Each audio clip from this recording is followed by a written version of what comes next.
നമുക്ക്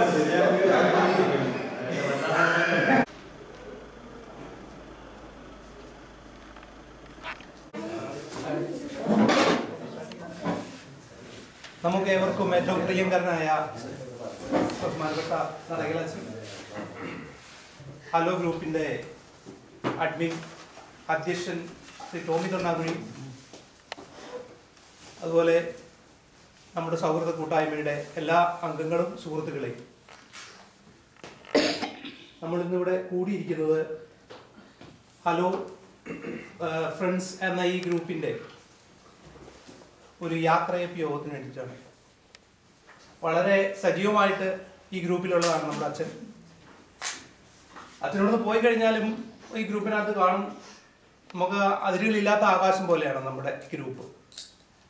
പക്ഷേ അച്ഛൻ ഇവിടുന്ന് പോകുന്നതിന് മുമ്പ് നമുക്ക് സമുചിതമായിട്ടുള്ള ഒരു യാത്രയപ്പ് കൊടുക്കണം എന്നുള്ളൊരു ആലോചനയുടെ പുറത്താണ് ഇന്നിങ്ങനെ നമ്മളിവിടെ കൂടിയിരിക്കുന്നത്. നീണ്ട 14 വർഷത്തെ സേവനത്തിനൊടുവിൽ അച്ഛൻ സ്വിറ്റ്സർലൻഡിനോട് യാത്ര പറയുകയാണ്.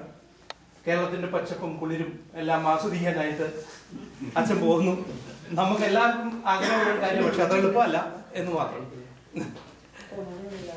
അതുപോലെ തന്നെ വളരെ സന്തോഷമുള്ള ഒരു കാര്യമാണ് ഹലോ ഫ്രണ്ട്സ് എന്ന ഈ ഗ്രൂപ്പ് രൂപമെടുത്തിട്ട് 1 വർഷം തികയാണ്. നമ്മുടെ 1ാം പിറന്നാൾ ആഘോഷിക്കുന്ന ഈ ഗ്രൂപ്പിന്റെ പിറന്നാൾ ആഘോഷം കൂടിയാണ് ഇന്നത്തെ ഈ യോഗം. എനിക്ക് തോന്നുന്നത് ഒരുപക്ഷെ യൂറോപ്പിൽ ആദ്യം തന്നെ ആയിരിക്കും ഇങ്ങനൊരു വാട്സപ്പ് സൗഹൃദ കൂട്ടായ്മ ഇങ്ങനെ ഒരു യാത്രയപ്പ് യോഗം നടത്തുന്നത്. അതുകൊണ്ട് തന്നെ ഇതിനൊരു പ്രത്യേകതയുണ്ട്. നമ്മളിന്നിവിടെ കൂടിയിരിക്കുന്ന ഒരു ഔപചാരികമായ ഒരു യോഗത്തിന്റെ രൂപത്തിലൊന്നും അല്ലെങ്കിൽ കൂടി ഒരു യാത്രയപ്പ് ആകുമ്പോൾ നമുക്ക് അതിൻ്റെതായിട്ട് ഒരു ചട്ടക്കൂടുണ്ടാവണം. അതുകൊണ്ടാണ് നമ്മളിന്ന് ഇങ്ങനെ ഒരു ആദ്യത്തെ ഈ ഒരു ചടങ്ങ് കഴിഞ്ഞാൽ നമ്മൾ വീണ്ടും ഒരു സൗഹൃദ സംഭാഷണത്തിന്റെ രൂപത്തിലോട്ട് ഈ യോഗം മാറും. അതുവരെയുള്ള ഒരു ഔദ്യോഗിക ഒരു ചട്ടക്കൂട് മാത്രമേ ഇതിനുണ്ടായിരിക്കുകയുള്ളൂ. ആദ്യമായിട്ട് പ്രോഗ്രാം ഏത് പരിപാടി തുടങ്ങുന്നതിന് മുമ്പ് ഒരു പ്രാർത്ഥനയോടെ വേണം നമുക്ക് തുടങ്ങാൻ. ഒരു പ്രാർത്ഥനാ ഗാനം ആലപിക്കുന്നതിനായിട്ട് സാന്ദ്ര മുക്കന്തറയിൽ ക്ഷണിക്കുന്നു.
കൂട്ടായ്മയിലെ ഏറ്റവും സജീവമായ അംഗം ശ്രീ ടോം കൊളങ്ങരയെ സ്വാഗതം ആശംസിക്കാനായിട്ട് ക്ഷണിക്കുന്നു. എല്ലാവർക്കും നമസ്കാരം. ബഹുമാനപ്പെട്ട നല്ലിടയിൽ നടക്കലച്ച ഹലോ കൂട്ടായ്മയിലൂടെ കൂട്ടായ കൂട്ടുകാരെ, ശൈത്യത്തിലെ ഈ കൊടുന്തണുപ്പിലും കൂരിരുട്ടും കൈകോർത്തു പിടിച്ച് നിൽക്കുന്ന ഈ സായം സന്ധ്യയിൽ അച്ഛനോട് അടുപ്പം കൊണ്ടെത്തിയ മറ്റ് സുഹൃത്തുക്കളെ, എൻ്റെ ദൈവമേ എത്രയും വേഗം ഒന്ന് തീർത്തു തരേണേ എന്ന് പ്രാർത്ഥിക്കുന്ന 2 സംഗതികളാണ് നമുക്കുള്ളത്. ഒന്ന് പ്രസവം, 2 പ്രസംഗം. ഇതിൽ രണ്ടാമത്തേതിനാണ് ഞാൻ ഒരു മുൻകൂർ ജാമ്യമെടുത്ത് മുതിരുന്നത്. നമ്മളിവിടെ ഇന്ന് 2 ചടങ്ങുകളാണ് ഒരുമിച്ച് നടത്തുന്നത്. അച്ഛന് വേണ്ടി ഒരുക്കിയിരിക്കുന്ന യാത്രയയപ്പും പിന്നെ നമ്മുടെ ഹലോ ഫ്രണ്ട്സ് കൂട്ടായ്മയുടെ കന്നിപ്പിറന്നാളും. Every arrival is a departure. ഓരോ എത്തിച്ചേരലും ഓരോ പുറപ്പെടലാണ്. ജീവിതത്തെ നാം പലപ്പോഴും ഒരു യാത്രയോടാണ് ഉപമിക്കുക.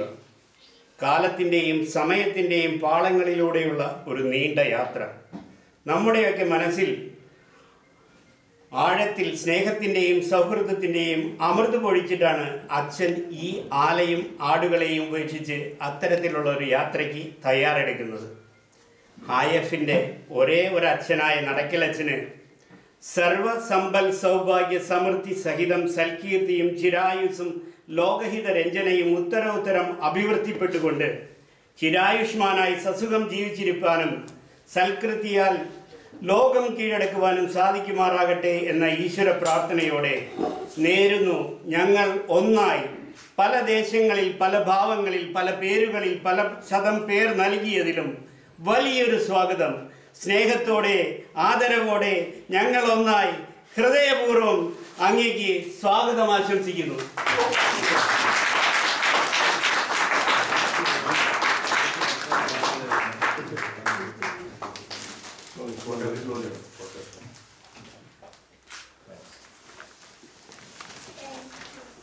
സ്നേഹ സൗഹാർദ്ദത്തിൻ്റെ ഉന്നതിയിൽ ഒരേ ദേശത്തെ ആളുകൾ മറുദേശത്ത് വച്ച് ഒരുമയോടെ ഒരുമിച്ച് മലയാള സംസ്കാരത്തെ എഴുതി ഊട്ടി വളർത്തി IF എന്നാൽ സൗഹൃദം എന്ന വികാരമുയർത്തി ഉണർത്തി സിസ് ഒട്ടാകെ പടർന്നു പന്തലിച്ച ഹലോ ഫ്രണ്ട്സിന് വയസ്സ് ഇന്ന് 1.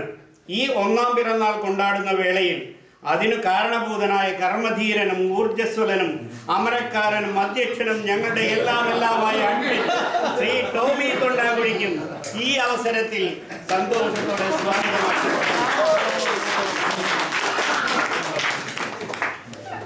അച്ഛന് യാത്ര ആശംസകൾ അർപ്പിക്കാനെത്തിയ മറ്റ് നല്ലവരായ എല്ലാ സുഹൃത്തുക്കൾക്കും നിറമനസ്സോടെ IF-ന്റെ പേരിൽ സ്വാഗതം ആശംസിക്കുന്നു.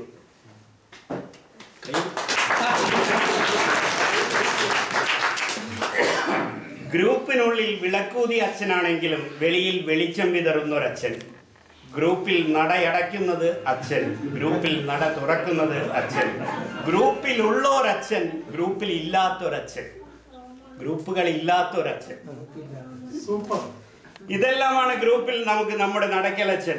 ഒരു രക്ഷകൻ പിറക്കുമ്പോൾ മറ്റൊരു രക്ഷകനെ നാടുകടത്തുന്നു. ഇതാണ് ദൈവത്തിന്റെ വികൃതികൾ. മാഹിയിലെ അൽഫോൻസാച്ചന്റെ കഥ പറയുന്ന M. മുകുന്ദന്റെ ദൈവത്തിന്റെ വികൃതികൾ എന്ന നോവൽ സിനിമയാക്കിയപ്പോൾ മധുസൂദനൻ നായർ എഴുതി ആലപിച്ച ഒരു കവിതയുണ്ട്. എനിക്ക് കവിത ചൊല്ലാൻ അറിയില്ല, അതിനുള്ള ശരീരം ഈ ശരീരത്തിന് തന്നില്ല, അതും ദൈവത്തിന്റെ വികൃതി. കാതിൽ വീണാൽ ഉള്ളിൽ കയറുന്ന ആ കവിതയുടെ ഏതാനും വരികൾ ചൊല്ലാം, അല്ല പറയാം. ഇരുളിൻ മഹാനിദ്രയിൽ നിന്നുണർത്തി നീ നിറമുള്ള ജീവിത പീലി തന്നു. എൻ്റെ ചിറകിന് ആകാശവും നീ തന്നു, നിന്നാത്മ ശിഖരത്തിൽ ഒരു കൂടും തന്നു. അടരുവാൻ വയ്യ, അടരുവാൻ വയ്യ, നിൻ ഹൃദയത്തിൽ നിന്ന് എനിക്കേത് സ്വർഗം വിളിച്ചാലും ഉരുകി നിൻ ആത്മാവിനാഴങ്ങളിൽ വീണു പൊലിയുമ്പോഴാണ് എൻ്റെ സ്വർഗം, പൊലിയുമ്പോഴാണ് എൻ്റെ സ്വർഗം. നിന്നിൽ അടിയുന്നതേ നിത്യസത്യം. മധുരോദാത്തമായ സുഖസ്മരണകൾ അയവിറക്കുന്ന ഒരു അവിസ്മരണീയ സുന്ദര സായാഹ്നമായി ഈ ഒത്തുചേരൽ മാറട്ടെ. നന്മയുടെയും കാരുണ്യത്തിൻ്റെയും മനുഷ്യത്വത്തിൻ്റെ വറ്റാത്ത ഉറവയായി വർഗീസ് അച്ഛൻ എന്നും നിറഞ്ഞൊഴുകട്ടെ. എല്ലാവർക്കും ക്രിസ്മസിൻ്റെയും പുതുവത്സരത്തിൻ്റെയും ആശംസകൾ നേർന്നുകൊണ്ട് വിനീതപൂർവ്വം എൻ്റെ സ്വാഗത പ്രസംഗം അവസാനിപ്പിക്കുന്നു. നന്ദി, നമസ്കാരം.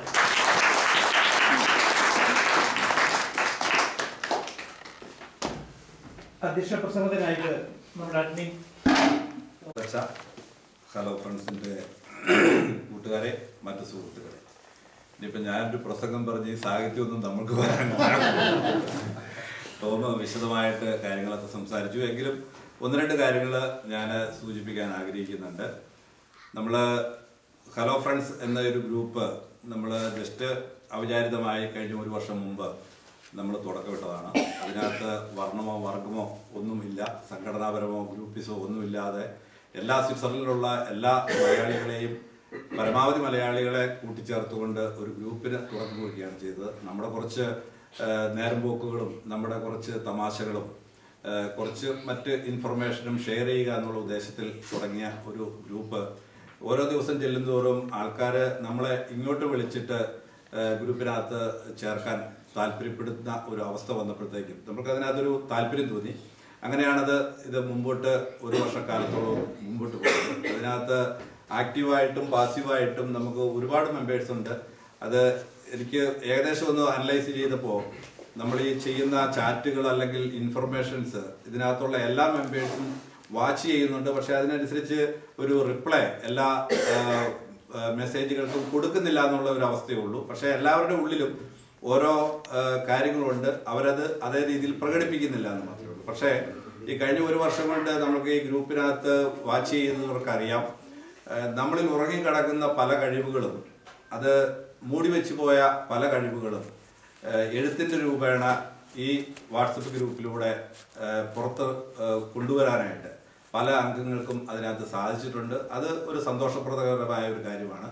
പിന്നെ ഈ ഗ്രൂപ്പിനകത്ത് നമ്മൾ വർഗീയതയോ അങ്ങനെയുള്ള കാര്യങ്ങളോ രാഷ്ട്രീയമോ ഒക്കെ ചെറുതൊക്കെ കുറച്ചൊക്കെ നമ്മൾ അങ്ങോട്ടും ഇങ്ങോട്ടും ഡിസ്കസ് ചെയ്യാറുണ്ടെങ്കിലും ഒരു രൂക്ഷമായ വാഗ്വാദങ്ങളിലേക്ക് നമ്മൾ ഈ ഗ്രൂപ്പിനകത്തോടെ പോകാറില്ല.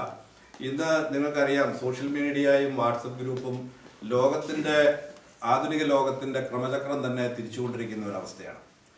ഇപ്പോൾ ലോകത്തിലുള്ള ഓരോ പൗരനും ഇന്ന് പത്രക്കാരനായി മാറിക്കൊണ്ടിരിക്കുന്ന ഒരവസ്ഥയാണ്. അതായത് ഇതിന് എഡിറ്റേഴ്സ് ഇല്ല, ചെക്ക് ചെയ്യാൻ കൺട്രോൾ ചെയ്യാനായിട്ട് ആരുമില്ല. ആർക്കും എന്തും അവരുടെ അഭിപ്രായങ്ങൾ ഈ സോഷ്യൽ മീഡിയ വഴി പാസ് ചെയ്യുന്നതിനുള്ള ഒരു അവകാശം അല്ലെ ഒരു അധികാരം ഇന്ന് ലോകത്തിലുള്ള ഓരോ പൗരനും കിട്ടിയിട്ടുണ്ട്. അപ്പോൾ ഇത് ആദ്യം ന്യൂ ജനറേഷനാണ് ഇത് ഏറ്റെടുത്തിരുന്നെങ്കിൽ പോലും അതിന് ശേഷം ഈ ന്യൂ ജനറേഷനിൽ നിന്ന് വീണ്ടും കുറച്ചുകൂടെ മുതിർന്ന ഒരു ജനറേഷനിലേക്ക് ഇത് വ്യാപിക്കപ്പെട്ടിട്ടുണ്ട്. ഈ കഴിഞ്ഞ ദിവസം ഞാൻ പത്രത്തിൽ വായിച്ചത്, ഇന്ന് ഫേസ്ബുക്ക് എന്ന് പറയുന്ന ഒരു രാജ്യമായിട്ട് ഫേസ്ബുക്കിനെ രൂപപ്പെടുത്തി കഴിഞ്ഞാൽ, അല്ലെങ്കിൽ ഫേസ്ബുക്ക് അംഗങ്ങളുടെ ഒരു രാജ്യം രൂപപ്പെട്ട് കഴിഞ്ഞാൽ ലോകത്തിലെ രണ്ടാമത്തെ ജനസംഖ്യയുള്ള രാജ്യമായി ഈ ഫേസ്ബുക്ക് മാറുമെന്നാണ് പറയുന്നത്. അതായത് ചൈനയാണ് ഇന്ന് ഒന്നാമത്, 1 ബില്യൺ 3.6 ഉണ്ട്. ഫേസ്ബുക്ക് യൂസ് ചെയ്യുന്നത് 1 ബില്യൺ 2.5 ആണ്. അപ്പോൾ അതേ രീതിയിൽ തന്നെ വാട്സപ്പ് ഗ്രൂപ്പും ഇതിനോടൊപ്പം തന്നെ അംഗങ്ങളുടെ ആവിർഭാവത്തോടു കൂടി വന്നിട്ടുണ്ട്. ഇതിൻ്റെ ദോഷവശങ്ങളും നന്മവശങ്ങളും ഉണ്ട്. ലോകത്തിൻ്റെ മുമ്പോട്ടുള്ള യാത്രയിൽ നിങ്ങൾക്ക് എല്ലാവർക്കും വായിച്ചിട്ടുള്ള ഒരു കാര്യമാണ്, BBC ഒരു ഡോക്യുമെൻ്ററി ഇറക്കിയിട്ടുണ്ടായിരുന്നു 2 വർഷങ്ങൾക്ക് മുമ്പ്. അതിൻ്റെ പേര് ഇന്ത്യയുടെ മകൾ എന്നായിരുന്നു ആ ഡോക്യുമെൻ്ററിയുടെ പേര്. ആ ഡോക്യുമെൻ്ററി ഇന്ത്യൻ ഭരണകൂടം പ്രക്ഷേപിക്കുന്നതിനുള്ള അധികാരം തടസ്സപ്പെടുത്തിയിരുന്നു. കാരണം അതിനകത്ത് പ്രതിപാദിച്ചിരുന്ന വിഷയം, ഇന്ത്യയിൽ ഓരോ 15 മിനിറ്റിലും ഓരോ സ്ത്രീകൾ പീഡിപ്പിക്കപ്പെടുന്നു എന്നുള്ളതായിരുന്നു BBC അനലൈസ് എടുത്ത ഒരു ഡോക്യുമെൻ്ററി. അത് ഇന്ത്യൻ ഭരണകൂടം നമ്മുടെ യാഥാർത്ഥ്യമായിട്ടുള്ള കാര്യങ്ങളാണെങ്കിൽ പോലും അത് പുറം ലോകത്തെ അറിയിക്കുന്നതിനുള്ള ബുദ്ധിമുട്ട് കൊണ്ട് നമ്മുടെ ഭരണകൂടങ്ങൾ അത് പ്രക്ഷേപണം ചെയ്യുന്നതിന് വേണ്ടിയിട്ടുള്ള അംഗീകാരം കൊടുത്തില്ല. പക്ഷേ ഈ ഒരു സംഭവം വാട്സപ്പ് ഗ്രൂപ്പ് ഏറ്റെടുക്കുകയും വാട്സപ്പ് ഗ്രൂപ്പിലൂടെ ഈ ഡോക്യുമെൻ്ററിയുടെ ലിങ്കുകളും എല്ലാം വ്യാപിപ്പിച്ച് അത് ഇന്ത്യയിൽ ആകമാനം, അതായത് വിദേശത്ത് പോലും ഒരു വലിയ ചർച്ചാ വിഷയമാക്കിയ ഒരു സംഭവമായിട്ട് മാറിയിരുന്നു. അതുപോലെ തന്നെ വേറൊരു സംഭവം, നാട്ടിൽ ആരെയും പരാമർശിക്കുന്നതല്ല, നാട്ടിൽ മാതാ അമൃതാനന്ദമയിയുടെ കൂടെ വർഷങ്ങളായിട്ട് ജോലി ചെയ്തിരുന്ന ഒരു ഓസ്ട്രേലിയൻ സ്ത്രീയാണ്. ആ സ്ത്രീ ഒരു പുസ്തകം എഴുതിയിരുന്നു.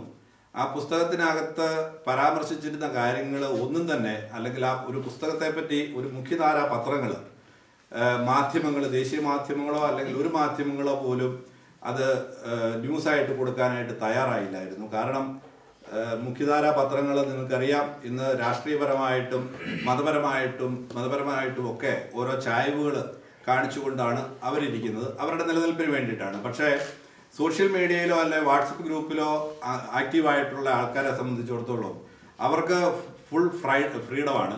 അവർക്ക് അവരുടെ വികാരങ്ങൾ അല്ലെങ്കിൽ അവരുടെ വിചാരങ്ങൾ വാട്സപ്പ് ഗ്രൂപ്പിലൂടെ ചേഞ്ച് ചെയ്യുന്നതിന് വേണ്ടിയിട്ട് അവർക്ക് ആരെയും പേടിക്കേണ്ടതായിട്ട് വരുന്നില്ല. അതങ്ങനെ ഒരുപാട് ചർച്ച ചെയ്യുകയും ഈ സ്ത്രീ എഴുതിയിരുന്ന കാര്യങ്ങൾ യാഥാർത്ഥ്യമാണോ അല്ലയോ എന്നുള്ളതിനെ പറ്റി വിശകലനം ചെയ്യാതെ ഈ വാർത്തകൾ ജനത്തിന് മുമ്പിൽ എത്തിക്കാനായിട്ട് വാട്സപ്പ് ഗ്രൂപ്പ് ചെയ്തതോ അല്ലെങ്കിൽ സോഷ്യൽ മീഡിയ ചെയ്ത ഇതെന്ന് പറയുന്നത് ഒരു വളരെ അംഗീകരിക്കപ്പെടേണ്ട ഒരു കാര്യമാണ്. അതുപോലെ തന്നെ ദോഷവശങ്ങളില്ലെന്നല്ല പറയുന്ന ദോഷവശങ്ങളുണ്ട്. സോഷ്യൽ മീഡിയയുടെ കഠിനമായ ഒരു മുന്നോട്ടുള്ള വെപ്പായിരുന്നു ഈജിപ്തിൽ നടന്ന മുല്ലപ്പൂ വിപ്ലവം. അത് എല്ലാവർക്കും വായിച്ചിട്ടുള്ളതാണ്. ഈ മുല്ലപ്പൂ വിപ്ലവം ഗവൺമെന്റ് തലത്തിൽ അടിച്ചമർത്തപ്പെട്ടെങ്കിലും പോലും സോഷ്യൽ മീഡിയ അത് ഏറ്റെടുത്ത് മുല്ലപ്പൂ വിപ്ലവം ഒരു വൻ പ്രചാരമാക്കി മാറ്റി അത് ജനാധിപത്യത്തിന്റെ ഒരു മുഖച്ഛായ തന്നെ മാറ്റിയെടുക്കാനായിട്ട് ഈ സോഷ്യൽ മീഡിയയ്ക്കും വാട്സപ്പ് ഗ്രൂപ്പിനും സാധിക്കുകയുണ്ടായി. അപ്പൊ ഇത് ഈ ഒരു ഭാഗം എന്ന് പറയുന്നത് ഇതിന്റെ നന്മവശങ്ങളാണ്. പിന്നെ ഇതിന്റെ തിന്മവശങ്ങളും ഉണ്ട്. സോഷ്യൽ മീഡിയ വാട്സപ്പ് ഗ്രൂപ്പ് ആണെങ്കിലും മിസ്യൂസ് ചെയ്യുന്ന ഒരുപാട് പേരുണ്ട്. അതിനനുസരിച്ച് ഒരുപാട് ക്രിട്ടിസൈസും വിമർശനങ്ങളും പത്രങ്ങളിലും എല്ലാം നമ്മൾ കേട്ടുകൊണ്ടിരിക്കുന്നത്, നമ്മൾ വായിച്ചുകൊണ്ടിരിക്കുന്നതാണ്. എനിവേ സ്വിറ്റ്സർലൻഡിനെ സംബന്ധിച്ചിടത്തോളം ഈ വാട്സപ്പ് ഗ്രൂപ്പ് നമ്മൾ തുടക്കമിട്ടു. ഇതിനകത്ത് ഒരുപാട് കഴിവുകളുള്ളവരുണ്ട്. ആ കഴിവുകളുള്ളവർ അവരുടെ ഉള്ളിലുള്ള ചിന്തകളും കാര്യങ്ങളും ഇനിയുള്ള ദിവസങ്ങളിലും മുന്നോട്ട് പ്രകടിപ്പിക്കാനായിട്ട് ഈ വാട്സപ്പ് ഗ്രൂപ്പിനെ ഉപയോഗിക്കണം എന്ന് ഞാൻ വിനീതമായി അപേക്ഷിക്കുകയാണ്. പിന്നെ എൻ്റെ ഒരു റോൾ എന്ന് പറയുന്നത് ജസ്റ്റ് ഒന്ന് തുടങ്ങി വെച്ചു, എല്ലാവരും കൂടെ ഇതിൻ്റെ അഡ്മിനാക്കി. ഞാൻ മറ്റു പലരെയും അഡ്മിനാക്കണമെന്ന് ആവശ്യപ്പെട്ടിട്ടും ആരും തയ്യാറാകുന്നില്ല. അപ്പോൾ അഡ്മിൻ്റേതായ ചില ലിമിറ്റേഷൻസ്, പരിമിതികളുണ്ട്. എങ്കിൽ പോലും എന്നെ കൊണ്ട് പറ്റുന്ന രീതിയിൽ നമ്മളതിനകത്ത് കൂടുതലായിട്ട് ഇൻവോൾവ് ചെയ്യുന്നുണ്ട്. മാക്സിമം ഒരു ദിവസം 1 മണിക്കൂറൊക്കെ അതിനകത്ത് ചിലവഴിക്കുന്നുണ്ട്, ചിലപ്പോൾ അതിൽ കൂടുതലുണ്ട്. അപ്പോൾ അത് എല്ലാവരും കൂടെ മുന്നോട്ട് വന്ന് അല്ലെങ്കിൽ ഓരോരുത്തർ പറയുന്ന അല്ലെങ്കിൽ ഓരോരുത്തർ ഇടുന്ന മെസ്സേജുകൾക്ക് അതിൻ്റെതായ ഒരു റിയാക്ഷൻ കൊടുക്കുക. നന്മയാണെങ്കിലും ചീത്തയാണെങ്കിലും വിമർശിക്കുന്നതിന് നമുക്ക് ആർക്കും പറ്റും, അത് ചെയ്യുക അല്ലെങ്കിൽ സപ്പോർട്ട് ചെയ്യുന്നതിന്. അപ്പോൾ അങ്ങനെ ഒരു സപ്പോർട്ടിങ് കൊടുത്തു കഴിയുമ്പോൾ ഇതിനകത്ത് ആക്റ്റീവായിട്ട് അല്ലെങ്കിൽ എഴുതുന്നവർ അല്ലെങ്കിൽ മെസ്സേജുകൾ ഷെയർ ചെയ്യുന്നവർക്ക് വീണ്ടും ഒരു മോട്ടിവേഷനാണ് ഉണ്ടാകുന്നത്. അപ്പോൾ സൈലൻസ് ആയിട്ടിരുന്ന് കഴിയുമ്പോഴത്തേക്കും ഈ ഷെയർ ചെയ്യുന്നവർ വിചാരിക്കും, അയ്യോ എൻ്റെ ഷെയറിങ് അവർക്ക് ഇഷ്ടപ്പെട്ടില്ല, ഇനി ഞാൻ ഷെയർ ചെയ്യുന്നില്ല എന്നൊരു ചിന്ത ചിലപ്പോൾ ഈ ഷെയർ ചെയ്യുന്ന ആളിനെ സംബന്ധിച്ച് വരും. അപ്പോൾ മാക്സിമം അറ്റ്ലീസ്റ്റ് ഒരു കൈച്ചിഹ്നമൊക്കെ കൊടുക്കുകയാണെങ്കിൽ ആ ചെയ്യുന്നവർക്ക് ഒരു മോട്ടിവേഷൻ ആകും. അപ്പോൾ അങ്ങനെ കൈച്ചിഹ്നം കൊടുത്ത് കഴിയുമ്പോൾ ഈ കൊടുക്കുന്നവർക്കും എന്തെങ്കിലുമൊക്കെ ഷെയർ ചെയ്യുന്നതിനുള്ള ഒരു താല്പര്യം തോന്നും. അപ്പോൾ ആ ഗ്രൂപ്പിനകത്ത് മെസ്സേജുകൾ, അതുകൊണ്ട് അനാവശ്യമായ മെസ്സേജുകൾ നടത്തണം എന്നല്ല നമ്മൾ പറഞ്ഞത്, നല്ല കാര്യങ്ങൾ ചെയ്യുക. അതുപോലെ തന്നെ വാട്സപ്പ് ഗ്രൂപ്പിനെ സംബന്ധിച്ചിടത്തോളം ഈ കഴിഞ്ഞ ദിവസം ഞാൻ വായിച്ചിരുന്നു, നമ്മൾ അങ്ങനെയൊന്നും ചെയ്യണം എന്നല്ല ഞാൻ പറഞ്ഞു കേട്ടോ. എല്ലാ മെമ്പേഴ്സിനും താല്പര്യം ഉണ്ടെങ്കിൽ, നിങ്ങളുടെ സുഹൃത്തുക്കളൊക്കെ താല്പര്യം ഉണ്ടെങ്കിൽ നമുക്ക് ചെയ്യാവുന്ന കാര്യങ്ങളേ ഉള്ളൂ. ബാംഗ്ലൂരുള്ള ഒരു യുവാക്കളുടെ ഒരു വാട്സപ്പ് ഗ്രൂപ്പ്, അവര് 10-25 പേരുള്ള ഒരു വാട്സപ്പ് ഗ്രൂപ്പ്, അവരിങ്ങനെ ചുമ്മാ സൊറ പറയാനും തമാശ പറയാനായിട്ടൊക്കെ കൂടിയതാണ്. പക്ഷേ അവര് എവിടെയോ ഒരു കമ്പനി കൂടി കഴിഞ്ഞപ്പോഴത്തേക്കും ബാംഗ്ലൂർ സിറ്റിയിൽ ഒരു അനാഥമായിട്ട് കിടക്കുന്ന ഒരു സ്ത്രീയെ കണ്ടെത്തുകയും ആ സ്ത്രീക്ക് വേണ്ട ഒരു വീട് വരെ വെച്ച് കൊടുക്കുന്നതിന് ഈ വാട്സപ്പ് ഗ്രൂപ്പിന് സാധിച്ചു. അതിനുശേഷം അവർ അടുത്ത വർഷത്തേക്ക് 12 പ്രൊജക്റ്റുകൾ ഏറ്റെടുത്തിട്ടാണ് അവർ അടുത്ത വർഷം ഈ വാട്സപ്പ് ഗ്രൂപ്പ് മാത്രം അവർ അതിന് മുന്നിട്ടെടുത്തിട്ട് അവരതിൻ്റെ ബാക്കിയുള്ള പ്രവർത്തനങ്ങൾ ചെയ്യുന്നത്. അപ്പം നന്മ ചെയ്യാനായിട്ട് നമ്മൾക്ക് ഈ വാട്സപ്പ് ഗ്രൂപ്പ് വഴി സാധിക്കും എന്ന് മാത്രമേ ഞാൻ അതിനകത്ത് ഉദ്ദേശിച്ചുള്ളൂ. ഞാൻ ഈ ഗ്രൂപ്പിനെ പറ്റി ഇത്ര മാത്രമേ പറഞ്ഞുള്ളൂ. ഗ്രൂപ്പിനെ പറ്റിയുള്ള ബാക്കിയുള്ള ഡിസ്കഷൻസ് ഇത് കഴിയുമ്പോഴത്തേക്കും നമുക്ക് അങ്ങോട്ടും ഇങ്ങോട്ടും ഇതെങ്ങനെ കുറച്ചുകൂടെ മെച്ചപ്പെടുത്തണം എന്നുള്ളതിനെ പറ്റിയെല്ലാം നമുക്ക് ഇതിന് ശേഷം ചെയ്യാം. അപ്പം ഞാൻ ഇനി വീണ്ടും അച്ഛനെ പറ്റി ഒരു 2 വാക്കും കൂടെ പറഞ്ഞിട്ട് ഞാൻ നിർത്തിയേക്കാം. അച്ഛൻ്റെ യാത്രയപ്പിനകത്ത് ഞാനിപ്പോൾ 3-4 സ്ഥലത്താണ് ഞാനിപ്പോൾ 2-3 വാക്ക് പറയുന്നത്. ഇനിയിപ്പോൾ അച്ഛനെ പറ്റി പറയാനായിട്ട് എനിക്ക് വാക്കുകൾ ഇല്ല എന്നുള്ളത് തന്നെയാണ് സത്യം. അച്ഛൻ പല സ്ഥലത്തും സൂറിച്ചിൽ 2-3 സ്ഥലങ്ങളിൽ പറഞ്ഞ ഒരു വാക്ക് ഞാൻ വീണ്ടും ആവർത്തിക്കാം. അച്ഛൻ പറഞ്ഞ ഒരു വാക്കിനകത്ത് എനിക്ക് ഏറ്റവും ഹൃദയസ്പർശിയായിട്ട് തോന്നിയ ഒരു വാക്ക് വയലിൻ്റെ ഔഗൻ ആൻഡ് ലാഹന്റെ ഔഗൻ. അച്ഛൻ ഇവിടുന്ന് പോകുമ്പോൾ അച്ഛന് ഒരു വശത്ത് കരഞ്ഞുകൊണ്ടും ഒരു വശത്ത് ചിരിച്ചുകൊണ്ടുമുള്ള ഔഗൻ എന്നുള്ള ഇതാണ് പറഞ്ഞത്. ഇത് തന്നെയാണ് ഞങ്ങൾക്കും ഉള്ളത്. ഞങ്ങൾക്ക് ചിരിച്ചുകൊണ്ടുള്ള ലാവുകൻ മാത്രമേ ഉള്ളൂ, കരഞ്ഞുകൊണ്ടുള്ള ലാവുകൻ മാത്രമേ ഉള്ളൂ, ചിരിച്ചുകൊണ്ടുള്ള ലാവുകനില്ല. പിന്നെ അച്ഛനെ കാണുമ്പോൾ എനിക്ക് എപ്പോഴും ഓർമ്മ വരുന്നത് നമ്മുടെ നാട്ടിലെ മഹാനടൻ മമ്മൂട്ടീനെയാണ് ഓർമ്മ വരാറ്. കാരണം മറ്റൊന്നുമല്ല, അച്ഛനെ ഞാൻ പരിചയപ്പെട്ടത് ആ നാൾ മുതൽ അച്ഛൻ്റെ രൂപം ഇതാ. അച്ഛൻ്റെ സൗന്ദര്യത്തിന് ഒരു കുറവ് മുട്ടിയറക്കാർക്കൊക്കെ അങ്ങനെയാന്ന് തോന്നുന്നു, മറ്റൊരു ഇത് തന്നെ. പക്ഷെ നമ്മുടെ പ്രായം നമ്മൾ മുന്നോട്ട് പോകുന്നതോട് നമുക്ക് കഷ്ടിയൊക്കെ വന്നു തുടങ്ങി. എല്ലാവർക്കും അല്ല കേട്ടോ, നമ്മൾ ചില ആൾക്കാർക്ക്. അപ്പൊ അച്ഛനെ സംബന്ധിച്ചിടത്തോളം അച്ഛൻ ഇതേ രീതിയിലുള്ള ആരോഗ്യത്തിലോടുകൂടി ഇരിക്കട്ടെന്നും ഈ സ്വിറ്റ്സർലൻഡിൽ 14 വർഷക്കാലം അച്ഛൻ ചെയ്ത അജപാലനത്തിലുപരിയായിട്ട് അച്ഛൻ ഇവിടുത്തെ ഓരോ വ്യക്തികളുടെയും മനസ്സിൽ അച്ഛനൊരു നല്ലൊരു സ്ഥാനം ഉറപ്പിക്കാനായിട്ട്, അതെല്ലാവർക്കും സാധിക്കാൻ പറ്റുന്ന ഒരു കാര്യമല്ല. അത് അച്ഛനായാലും അന്മായനായാലും ഒരു മനുഷ്യന്റെ മനസ്സിൽ ഒരു കുടിയേറുക എന്ന് പറയുന്നത് അത് ഒരു നിസ്സാരപ്പെട്ട കാര്യമല്ല. അപ്പോൾ ആ പ്രവൃത്തിയുടെ ഫലം, അല്ലെങ്കിൽ അച്ഛൻ്റെ ആ മനസ്സിൻ്റെ ആ നന്മയുടെ ഫലമാണ് നമ്മളുടെ ഈ ഇത്രയും സ്വിസ് മലയാളികളുടെ ഒരു സ്നേഹാദരവ് പിടിച്ചു പറ്റാനായിട്ട് അച്ഛന് സാധിച്ചു എന്നുള്ളത് അത് നിസ്സംശയം പറയാവുന്നതാണ്. അപ്പം ഞാൻ കൂടുതലായിട്ട് ദീർഘിപ്പിക്കുന്നില്ല. അച്ഛന് വേണ്ടിയിട്ടുള്ള യാത്രാമംഗളങ്ങൾ നേരുന്നതിന് വേണ്ടി ഇഷ്ടംപിടി ആൾക്കാരുണ്ട്. അപ്പം എനിവേ എന്താണെങ്കിലും അച്ഛന് നല്ലൊരു യാത്രാമംഗളങ്ങൾ തരുന്നു. അതോടൊപ്പം ഇതിൻ്റെ ഈ വർഷത്തെ 1-ാം വർഷത്തെ ഈ ഗ്രൂപ്പ് തുടങ്ങിയതിൻ്റെ 1-ാം വർഷത്തെ ഉദ്ഘാടനം കൂടെ ഇന്ന് അച്ഛൻ നടത്തിക്കോളാമെന്ന്, കേക്ക് മുറിച്ച് ഉദ്ഘാടനം കൂടെ നടത്തിക്കോളാമെന്ന് അച്ഛൻ പറഞ്ഞിട്ടുണ്ട്. അപ്പം ഞാൻ എൻ്റെ വാക്കുകൾ ഉപസംഹരിക്കുന്നു. എല്ലാവർക്കും നന്ദി, നമസ്കാരം. പതിപ്പിച്ച് കൂടിയിരിക്കുന്ന അച്ഛൻ, അച്ഛനെ കുറിച്ച് ഇവിടെ ഇരിക്കുന്ന എല്ലാവർക്കും തന്നെ നല്ല അനുഭവങ്ങളുണ്ട്. പലർക്കും അച്ഛനെ കുറിച്ച് എന്തെങ്കിലുമൊക്കെ പറയാൻ കാണും. ആദ്യമായിട്ട് അച്ഛന് ആശ്വാസ പ്രസംഗം നടത്തുന്നതിന് വേണ്ടിയിട്ട് മിസ്റ്റർ ജോസ് വല്ലാടി ക്ഷണിക്കുന്നു.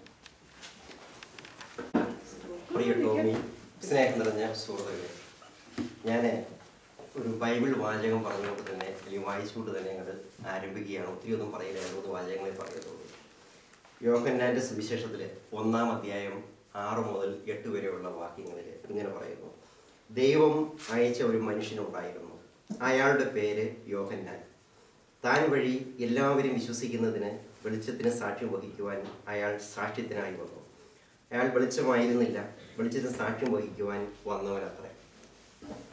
ഈ വാചകം വേറെ തരത്തിൽ നമ്മളിപ്പോൾ ഒന്ന് മാറ്റി വായിക്കുകയാണെങ്കിൽ, ദൈവം അയച്ചൊരു മനുഷ്യനുണ്ടായിരുന്നു, അയാളുടെ പേര് വറീസ് നടക്കാൻ. താൻ വഴി എല്ലാവരും വിശ്വസിക്കുന്ന വെളിച്ചത്തിന് സാക്ഷ്യം വഹിക്കുവാൻ അയാൾ സാക്ഷ്യത്തിനായി വന്നു. അയാൾ വെളിച്ചമായിരുന്നില്ല, വെളിച്ചത്തിന് സാക്ഷ്യം വഹിക്കാൻ വന്നവനത്രേ. ശരിക്കും പറഞ്ഞാൽ നടക്കലച്ചനിൽ നിന്നും ഒട്ടേറെ വെളിച്ചം ഒട്ടേറെ ആളുകൾക്ക് നമുക്കിതുവരെ ലഭിച്ചിട്ടുണ്ട്. ഒരു മനുഷ്യന് ഒരു സമൂഹത്തിൽ അല്ലെങ്കിൽ ഒരു കുറേ വ്യക്തികൾക്കുള്ളിൽ എത്രമാത്രം സ്വാധീനം ചെലുത്തുന്നു എന്ന് നമ്മൾ അറിയുന്നത് ഒരു വേർപാടിലൂടെയാണ്. ആ വേർപാട് പലതരത്തിലുള്ള വേർപാടുകൾ ഉണ്ടാകാം. അതിൽ തന്നെ അച്ഛൻ ദീർഘകാലത്തെ സേവനത്തിന് ശേഷം ഇവിടെ തിരിച്ചു പോവുക എന്ന് പറയുന്ന ഒരു വേർപാട് വന്നപ്പോഴാണ് ഈ സ്വിറ്റ്സർലൻഡിലെ മുഴുവൻ മലയാളികളും, മലയാളികളല്ലാത്ത, നമ്മൾ ഫേസ്ബുക്കിൽ ഒത്തിരി ഫോട്ടോ കണ്ട്, ഫിലിപ്പീനീഷ്യ കമ്മ്യൂണിറ്റി, സ്വിസ് കമ്മ്യൂണിറ്റി എന്നുള്ള ഒത്തിരി കമ്മ്യൂണിറ്റികൾ അച്ഛന് യാത്രയൊക്കെ കൊടുക്കുകയും ഒക്കെ ചെയ്ത് ഞാൻ ഈ മീഡിയകളിലൂടെയൊക്കെ നോക്കിയിരുന്നു. അപ്പോൾ എനിക്ക് മനസ്സിലായി എത്രമാത്രം അച്ഛനിൽ നിന്നും ഒരു വെളിച്ചം അവിടെ എത്തിയിട്ടുണ്ട്, അല്ലെങ്കിൽ ക്രിസ്തുവിൽ നിന്നും അച്ഛൻ ഏറ്റെടുത്തിരുന്ന വെളിച്ചം എത്രമാത്രം പകർന്നു കൊടുത്തിട്ടുണ്ട്, എത്രമാത്രം സ്വാധീനം ചെലുത്തിയിരുന്നു എന്ന് അതിലൂടെ എനിക്ക് മനസ്സിലാക്കാൻ സാധിച്ചു. ഇപ്പം ബാസലിൽ ഈ അടുത്ത കാലങ്ങളിൽ അച്ഛൻ കൂടുതൽ നമ്മൾ കാണാറില്ലായിരുന്നെങ്കിലും പണ്ട് ഇവിടെ സ്ഥിരമായി അച്ഛന്മാരുന്ന ഒരു കാലഘട്ടത്തിൽ അച്ഛൻ്റെ സേവനം ഇവിടെ ധാരാളമായിട്ടുണ്ടായിരുന്നു. ആ കാലഘട്ടത്തിലെല്ലാം അച്ഛനെ കൂടുതൽ കാണുകയും സംസാരിക്കുകയും ചെയ്തിട്ടുണ്ട്. എവിടെ വെച്ച് കണ്ടാലും അച്ഛന് പേര് മറന്നു പോകില്ല. അത് ഈ അച്ഛന്മാരുടെ എല്ലാവരുടെയും ഒരു പ്രത്യേകമായ ഒരു ദൈവസിദ്ധിയാണെന്ന് എനിക്ക് ആരെ കണ്ടാലും. ഇപ്പം ഞാൻ പോലും ഒരു കുറച്ച് ദിവസം കാണാത്ത ഒരാളെ കാണുമ്പോൾ എനിക്ക് തന്നെ തപ്പനാണ് ഒരാളെ ഒരു പേര് പറയാം. പക്ഷെ അച്ഛനെ ആരെ എവിടെ വെച്ച് കണ്ടാലും കറക്റ്റായിട്ട് പേര് ചോദിക്കുന്ന സമയത്ത് അങ്ങ് വിളിക്കും. എവിടെ വെച്ച് കണ്ടാലും അച്ഛനോട് എന്നെ കാണുമ്പോൾ പല സമയത്ത് ജോസ് എന്നാട്ടിന് ശേഷം എന്ന് ചോദിക്കുന്ന ഒരു കീഴ്വഴക്കം ഉണ്ടായിരുന്നു. പണ്ട് ഞാൻ ഓർക്കുന്നുണ്ട്, അച്ഛനോട് ഒരു സംഭാഷണം ഞാൻ നടത്തി എന്ന് പറയുന്നത് കൂടുതലായിട്ട് നടത്തിയത് ഒരു 10 വർഷങ്ങൾക്ക് അപ്പുറമാണ്. സൂറിച്ചിലൊരു അച്ഛൻ മറന്നുപോയി കാണും, എർസ്റ്റേ കമ്മ്യൂണിൻ്റെ ഒരു സമയത്ത് ഞങ്ങൾ ഒരു ടീഷർട്ട് ഇരുന്ന് ഭക്ഷണം കഴിച്ചുകൊണ്ടിരിക്കുക. അപ്പോൾ ആ സമയത്ത് ഇങ്ങനെ ബാസലിൽ അന്നൊരച്ഛൻ വന്നിരുന്ന ആള് നമ്മുടെ കുർബാനയൊക്കെ നേരെ തിരിഞ്ഞു നിർത്തി ചെല്ലുന്ന തരത്തിൽപ്പെട്ട ഒരു ചില പരിപാടികളൊക്കെ തുടങ്ങി. അപ്പോൾ അന്ന് ഞാൻ അച്ഛനെ കുസ്തി പിടിക്കുന്ന ഒരു സമയമായിരുന്നു അതിനോട്. അപ്പോൾ ഞാൻ അന്ന് എൻ്റെ അരിച്ചു മുഴുവൻ അച്ഛനോട് ഞാൻ പറഞ്ഞോളൂ വെച്ച്, കാരണം രാവിലെ എത്തി കുർബാന എല്ലാം നേരത്തെ തിരിഞ്ഞു നിന്ന് ഉച്ച കഴിഞ്ഞ് മലയാള കുർബാന എല്ലാം നേരത്തെ നിൽക്കും. ഇതൊന്നും ഞങ്ങളിട്ട് ഈ കളിപ്പിക്കുന്ന പറ്റത്തില്ല എന്നൊക്കെ പറഞ്ഞ് ഞാൻ എൻ്റെ ഒരു ആമർഷമൊക്കെ ഞാൻ അച്ഛനോട് നേരം പറഞ്ഞു. പക്ഷെ അതൊക്കെ അച്ഛൻ കേട്ടെങ്കിൽ അച്ഛനെല്ലാം ചിരിച്ചിരിക്കുന്നു. അപ്പം അച്ഛനറിയാം ഈ വിശ്വാസികൾക്കൊക്കെ എന്നൊക്കെ പ്രശ്നം വന്നാൽ കുറെ കഴിയുമ്പോൾ സന്ധിവേദനകൾ വരും. അപ്പൊ പിന്നെ ഇവരൊക്കെ പത്തി മുടക്കും.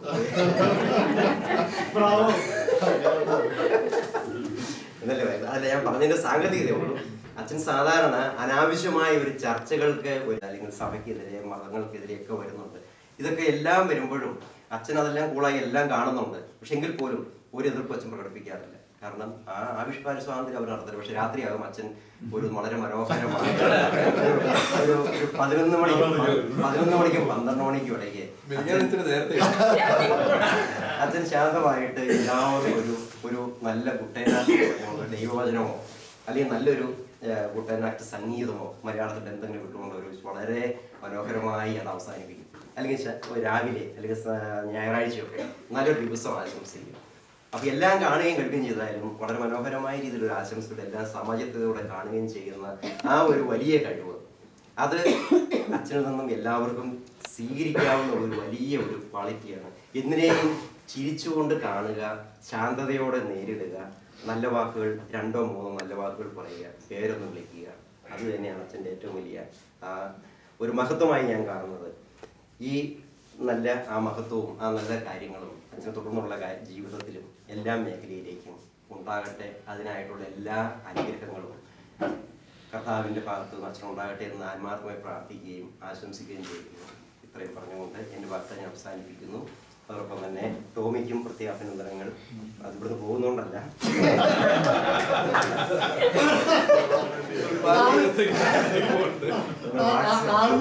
വാട്സാപ്പ് ഗ്രൂപ്പ് ഇങ്ങനെ തുടങ്ങി ഇത്രയും ആളുകളെയൊക്കെ നമ്മൾ ഞാൻ ചേർത്ത് ആശയ സംവാദത്തിന് ഒരു വഴി വെച്ചതില് ആരെങ്കിലുമൊക്കെ തുടങ്ങിയാലേ പലതും നടക്കുകയുള്ളൂ. അപ്പൊ ചില കാര്യങ്ങൾ തുടങ്ങുന്നത് അത് ചിലപ്പോൾ അതൊരു മുൾട്ടിയിടം പോലെ ആയിരിക്കും. എങ്കിൽ പോലും അത് ഏറ്റെടുക്കാൻ തയ്യാറാവുക എന്ന് പറയുന്നത് എല്ലാവരും ചെയ്യുന്നതല്ല.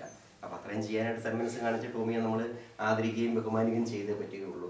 ടോമിക്കും ഇന്ന് 1ാം വാർഷികം ആഘോഷിക്കുന്ന അഡ്മിന് എല്ലാ ആശയം തുടർന്നും പങ്കുവരായി ഞാൻ നേരുന്നു. എൻ്റെ വാക്കുകൾ ഉപസംഹരിക്കുന്നു.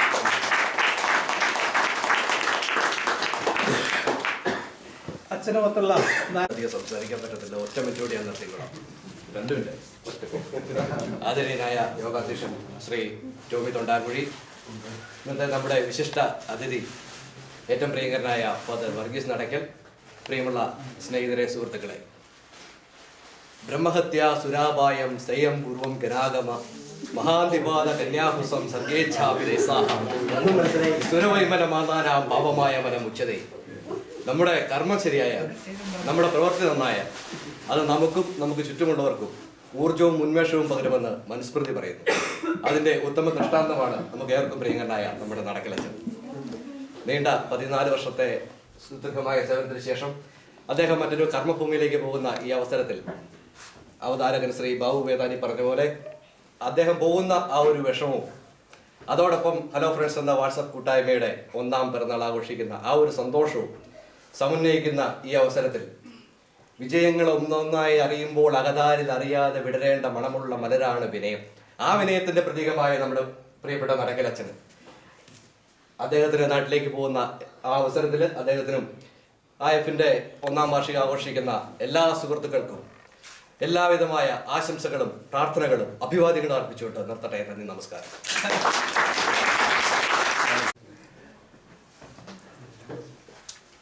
അതിൽ തന്നെ നമ്മുടെ IF ഗ്രൂപ്പിൻ്റെ അധ്യക്ഷനായ ശ്രീ ടോമി തൊണ്ടാകുഴി, അതുപോലെ തന്നെ അച്ഛൻ എന്ന് പറഞ്ഞു കഴിഞ്ഞാൽ അച്ഛൻ എൻ്റെ ഒരു ബന്ധുവാണ്. ഒരു തരത്തിലല്ല, 2 തരത്തിലാണ് ബന്ധുവായത്. ഒന്ന് എൻ്റെ വല്യമ്മയുടെ വീട്ടിലാണ് അച്ഛൻ, നടക്കിലെയാണ്.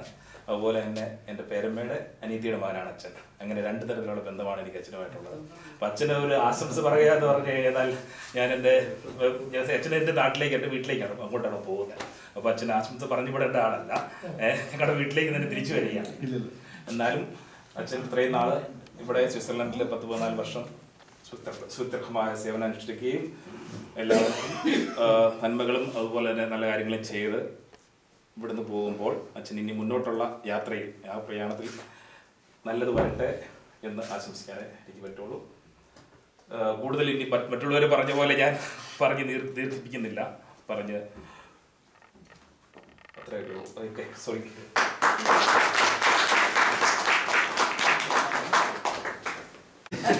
അതുകൊണ്ടായിപ്പോയി, ഞാനിത് പ്രതീക്ഷിച്ചിരുന്നില്ല, അതുകൊണ്ട് തന്നെ ഒന്നും തയ്യാറായില്ല.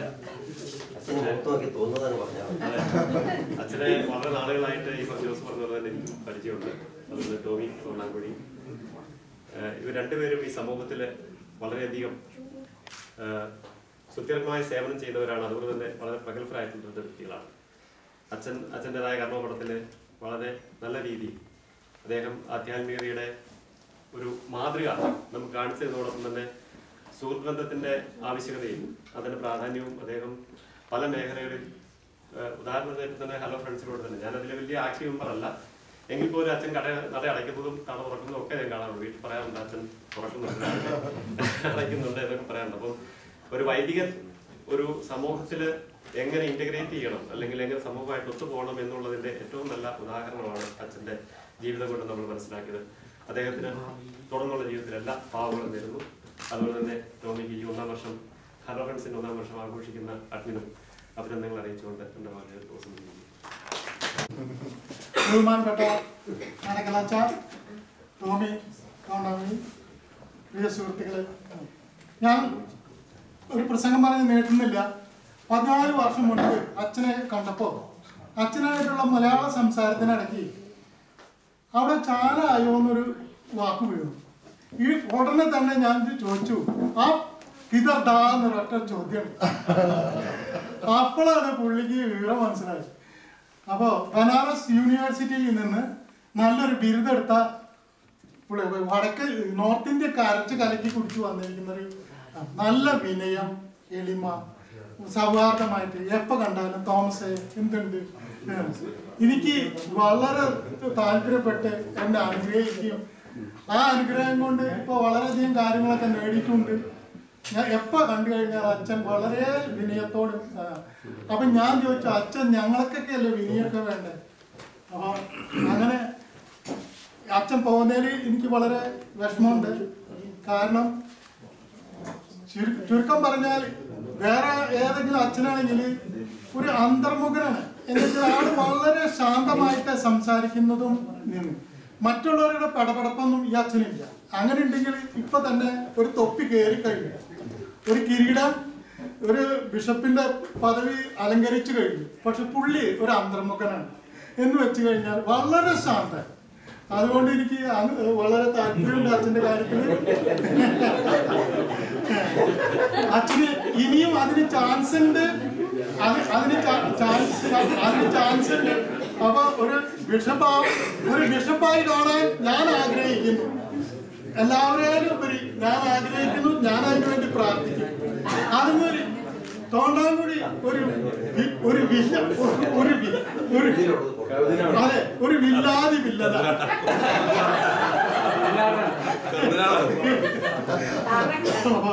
അത് ഞാൻ കൂടുതൽ വിശദീകരിക്കേണ്ട കാര്യമില്ല. കാരണം അങ്ങോട്ട് ഇനിഷ്യേറ്റ് ചെയ്ത ഈ പ്രോഗ്രാം ഇന്ന് വളരെയധികം ആശയവിനിമയം നടത്താനും എല്ലാത്തിനും ഉപകരിക്കുന്നു. എനിക്കതിൽ വളരെ സന്തോഷമുണ്ട്. ഈ 1-ാം പിറന്നാൾ പൊടി പൊടിക്കിട്ട് അതുമാതിരി തന്നെ അച്ഛന് നല്ലൊരു യാത്രാമതി. അച്ഛന് ഒരു ബിഷപ്പ് ആവാൻ എല്ലാവരും പ്രാർത്ഥിക്കണം. ഇത്രയും പ്രഗത്ഭരായ സ്ത്രീകൾ ഇവിടെ ഇരിക്കുമ്പോൾ ഈ എന്നെ എന്ത് ഇതിലേക്ക് വിളിക്കുന്നു? എങ്കിലും ഒരു കാര്യം എനിക്ക് പറയാനുള്ളത്, എനിക്ക് അച്ഛനെ ഒത്തിരി വർഷങ്ങളായിട്ട് അറിയാം. പണ്ട് അച്ഛൻ ഒരു 14 വർഷം മുമ്പ് തന്നെ നല്ല പരിചയമുണ്ട്. അച്ഛനെ കാണുമ്പോൾ എനിക്ക് വലിയ സന്തോഷമാണ്. പ്രത്യേകിച്ച് ഞാൻ എപ്പോഴും അച്ഛനെ വിളിച്ചുകൊണ്ടിരുന്ന കൃഷ്ണ ബ്ലോഗറിലായിരുന്നു. പക്ഷെ ബ്ലോഗറിന്റെ സ്വഭാവമല്ല, ആദ്യകാലങ്ങളിൽ എപ്പോഴും ഞാൻ ഓർക്കാറുണ്ട് അച്ഛനെ കാണുമ്പോൾ കൃഷ്ണ ബ്ലോഗർ വന്നിട്ടുണ്ടെന്ന്. എന്തും ഫ്രീ ആയിട്ട് നമുക്ക് പറയാനുള്ള ആ സ്വാതന്ത്ര്യവും നമ്മളെ കേൾക്കാനുള്ള ആ സന്നദ്ധതയും എല്ലാം എല്ലാവർക്കും വളരെയധികം എല്ലാവരും അപ്രിഷ്യേറ്റ് ചെയ്തുകൊണ്ട് വരുന്നു. പല സന്ദർഭങ്ങളിൽ പല പ്രശ്നങ്ങൾ ഉണ്ടായപ്പോഴും അതെല്ലാം ഒന്നിച്ച് പിന്നെയും കൊണ്ടുപോകാൻ അച്ഛൻ വളരെയധികം ശ്രദ്ധിക്കുകയും ശ്രമിക്കുകയും അച്ഛന് അത് സക്സസ് ആവുകയും ചെയ്തിട്ടുണ്ട്. അതുകൊണ്ട് അച്ഛൻ ഇവിടുന്ന് പോകുന്നത് ഒരു കണക്കിന് നമുക്കെല്ലാവർക്കും വളരെ ഒരു നഷ്ടമാണ്. ഇതുപോലെ ഒരാളെ നമുക്ക് എവിടെ എങ്ങനെ കിട്ടും എന്നറിയത്തില്ല. പക്ഷേ ജീവിതത്തിൽ എല്ലാം നമ്മളെ മുന്നോട്ട് കൊണ്ടുപോകുന്ന സാഹചര്യങ്ങളാണല്ലോ എന്നോർത്ത് നമുക്ക് ആശ്വസിക്കാം. അതുപോലെ അച്ഛന് എല്ലാ നന്മകളും നേരുന്നു. അതുപോലെ തന്നെ ടോമിയെ ഞാൻ വളരെയധികം അപ്രീഷിയേറ്റ് ചെയ്യുന്നു. പല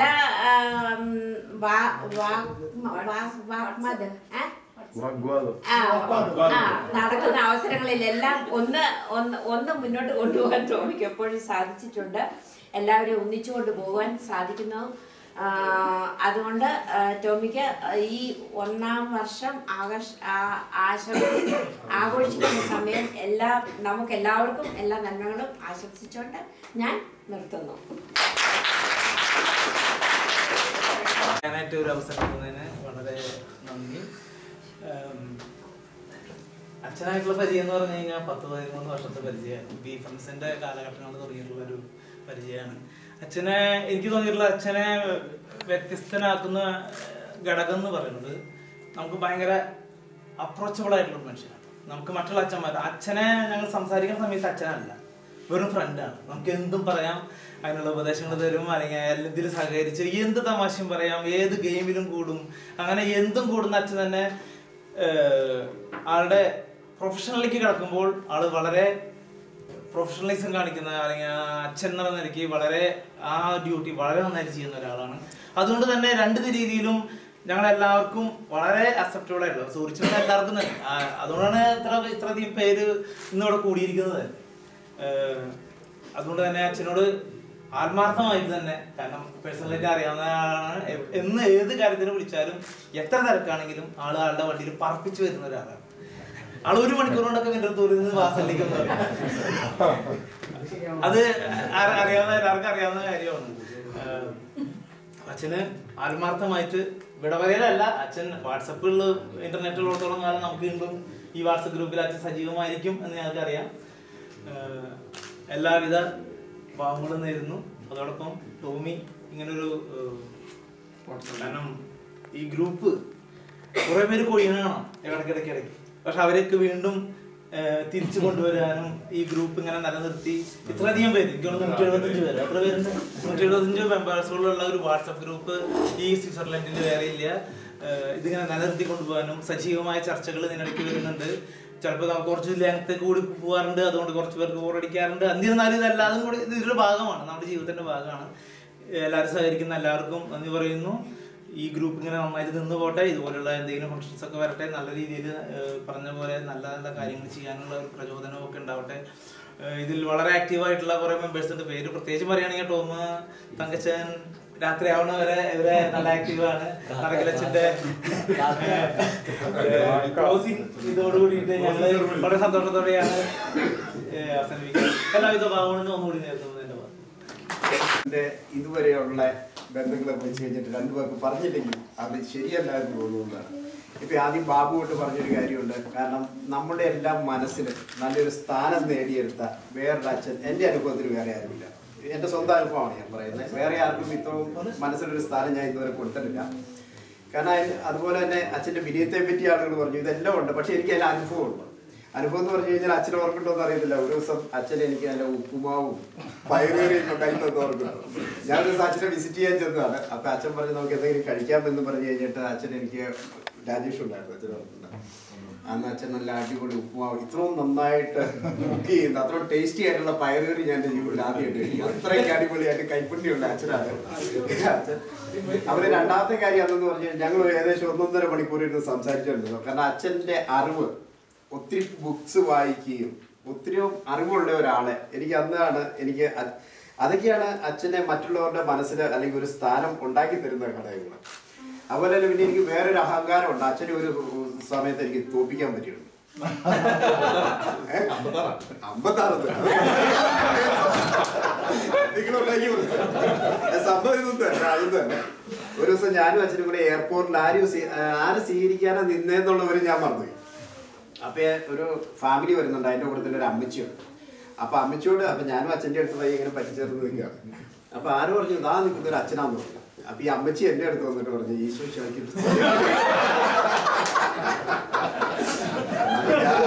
ഞാൻ പറഞ്ഞു എല്ലായ്പ്പോഴും സ്ഥിരീകരിക്കട്ടെ അമ്മച്ചി. അത് കഴിഞ്ഞിട്ട് ഞാൻ പറഞ്ഞു അമ്മച്ചി ഞാൻ അച്ഛനല്ല അച്ഛനല്ല.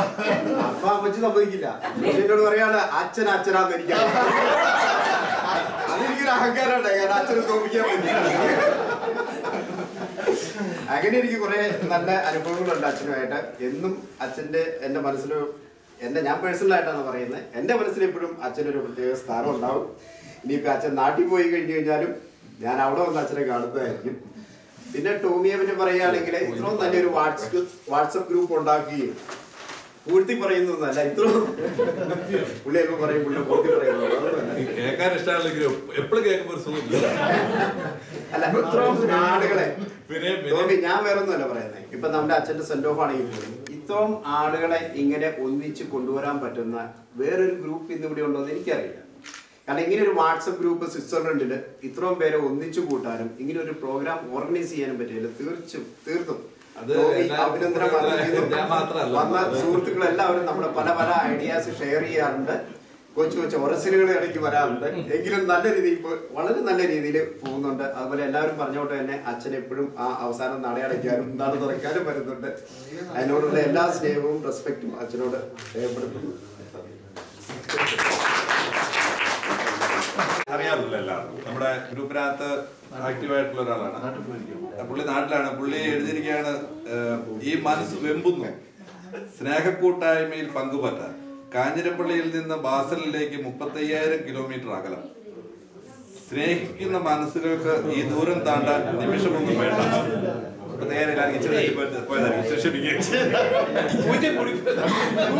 അല്ല, 12,000 കിലോമീറ്റർ. 15,000.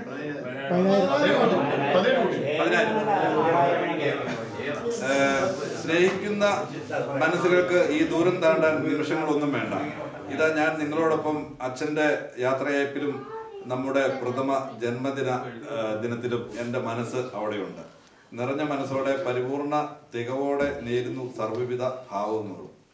കാക്കശ്ശേരി കുറച്ച് അപ്പൊക്കെ എഴുതിയിട്ടുണ്ട്. നടക്കലച്ഛന് ഇന്ന് ഞാൻ ഓടുന്ന അച്ഛൻ എന്ന് പേരിട്ടിരിക്കുന്നു. ആഹാ. ഞങ്ങളുടെ എല്ലാ ആത്മീയ കാര്യങ്ങൾക്കും അച്ഛൻ ഓടിയെത്താറുണ്ടായിരുന്നു. പ്രിയ സുഹൃത്തുക്കളെ, ഈ അവസരത്തിൽ രണ്ടു വാക്ക് പറഞ്ഞില്ലെങ്കിൽ അതൊരു നഷ്ടമായിരിക്കുമെന്ന് എനിക്ക് തോന്നുന്നു. നമുക്കറിയാം, ക്രൈസ്തവ സഭ ഇന്ന് ഒരു വെല്ലുവിളി നേരിടുന്ന സാഹചര്യത്തിലൂടെയാണ് കടന്നു പോകുന്നത്. ഈ സാഹചര്യത്തിൽ ഒരു ക്രൈസ്തവ പുരോഹിതൻ എങ്ങനെ ആയിരിക്കണം എന്നുള്ളതിന് ഉത്തമ മാതൃകയാണ് നടക്കലച്ഛൻ. കാരണം സാധാരണക്കാരുടെ പ്രശ്നങ്ങളിൽ സാധാരണക്കാരനെ പോലെ ഇടപെടുകയും ഏത് നിമിഷവും ഏതൊരാളുടെ കാര്യങ്ങളിൽ ഇടപെടാനും എപ്പോഴും സന്നദ്ധമായ ആ ഒരു സന്മനസ് ഉള്ള ഒരു അച്ഛൻ, അതുപോലെ സാധാരണക്കാരനെ പോലെ ജീവിക്കുന്ന ഒരു അച്ഛൻ. അതാണ് സഭയെ അല്ലെങ്കിൽ ക്രിസ്തു പറഞ്ഞ ആ സഭ എന്ന് അർത്ഥമാക്കുന്നത്. അതുപോലെ തന്നെ നമുക്കറിയാം, എപ്പോഴും അച്ഛൻ നമ്മളോടൊപ്പം എല്ലാ കാര്യത്തിലും ഇടപെടാറുണ്ട്. അച്ഛൻ ഇതുപോലെ ഒരു വാട്സപ്പ് ഗ്രൂപ്പിൽ ഒരു പുരോഹിതൻ മെമ്പറായിരിക്കുക എന്ന് പറഞ്ഞാൽ അതാണ് ഏറ്റവും വലിയ ഒരു സാധാരണത്വം, അല്ലെങ്കിൽ ഒരു സാധാരണക്കാരൻ എന്ന് തെളിയിക്കുന്നത്. ജനകീയ അച്ഛൻ. അപ്പോൾ അച്ഛന് എല്ലാവിധ ആശംസകളും തുടർന്നും ഇങ്ങനെ തന്നെ മുന്നോട്ട് പോകാൻ ദൈവം അനുഗ്രഹിക്കട്ടെ എന്ന് ആശംസിക്കുന്നു. അതുപോലെ ടോമി, നമുക്കറിയാം നടക്കലച്ഛനും കഷണ്ടിയുണ്ട്, ടോമിക്കും കഷണ്ടിയുണ്ട്. രണ്ടുപേരും മോശക്കാരല്ല, കഷണ്ടിയുള്ള ആൾക്കാര്. ഈ കഷണ്ടി എന്ന് പറയുമ്പോൾ പേടിക്കണ്ട, അതൊരു ക്വാളിറ്റിയാണ്. അതെ, ടോമിക്ക് ഇങ്ങനെ ഒരു ഗ്രൂപ്പ്, ടോമിയെ സംബന്ധിച്ച് പറയുകയാണെങ്കിൽ നല്ലൊരു ഓർഗനൈസറാണ്. നിങ്ങൾക്ക് എല്ലാവർക്കും അറിയാം, നമുക്ക് എല്ലാവർക്കും അറിയാം. ഈ ഗ്രൂപ്പ് ഇങ്ങനെ ഒത്തൊരുമിച്ച് മുന്നോട്ട് കൊണ്ടുപോകുന്നതിന് ടോമിയെ കൊണ്ട് മാത്രമേ കഴിയൂ. ടോമിക്ക് അതിന് ഇനിയും കഴിയട്ടെ എന്ന് ആശംസിക്കുന്നു. നമസ്കാരം.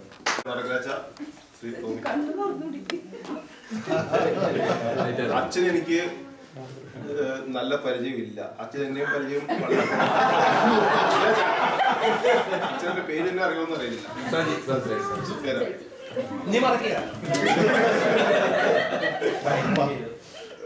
എങ്കിലും ഇവിടെ പലരും പല കാര്യങ്ങളും സംസാരിച്ചു. അതിൽ നിന്നാണ് എനിക്ക് മനസ്സിലായത് അച്ഛൻ ഇവിടെ എത്രയും ആദരണീയനായ ഒരു വ്യക്തിയാണെന്നുള്ള കാര്യം ഇപ്പോഴാണ് എനിക്ക് മനസ്സിലായത്. ഞാൻ അച്ഛനോട് അധികം ബന്ധപ്പെട്ടിട്ടില്ല. എന്ന് പറഞ്ഞു കഴിഞ്ഞാൽ അത് എൻ്റെ ഒരു പോരായ്മയായിട്ടാണ് ഞാൻ കാണുന്നത്.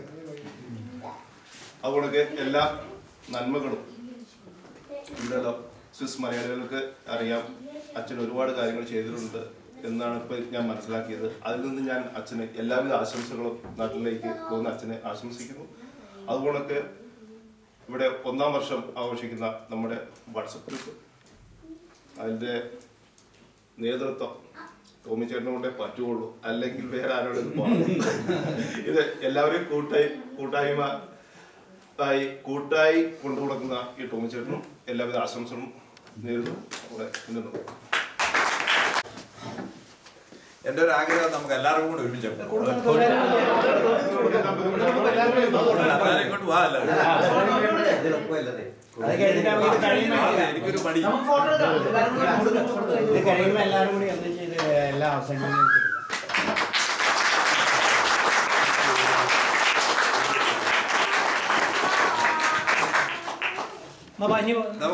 ഒരു മറുപടി പ്രസംഗത്തിനായിട്ട് അച്ഛൻ ക്ഷണിക്കുന്നു.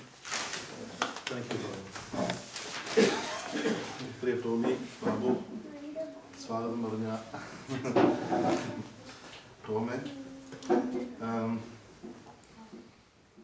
ടോം പറഞ്ഞ 2 കാര്യങ്ങൾ ആണ് നമ്മൾ നിർത്തി കിട്ടിയാൽ സന്തോഷം എന്ന് പറയുന്നത്. നിന്ന് പോയാൽ അവസാനിച്ചാൽ സന്തോഷം എന്ന് വിചാരിക്കുന്നത് പ്രസവവും പിന്നെ പ്രസംഗവും.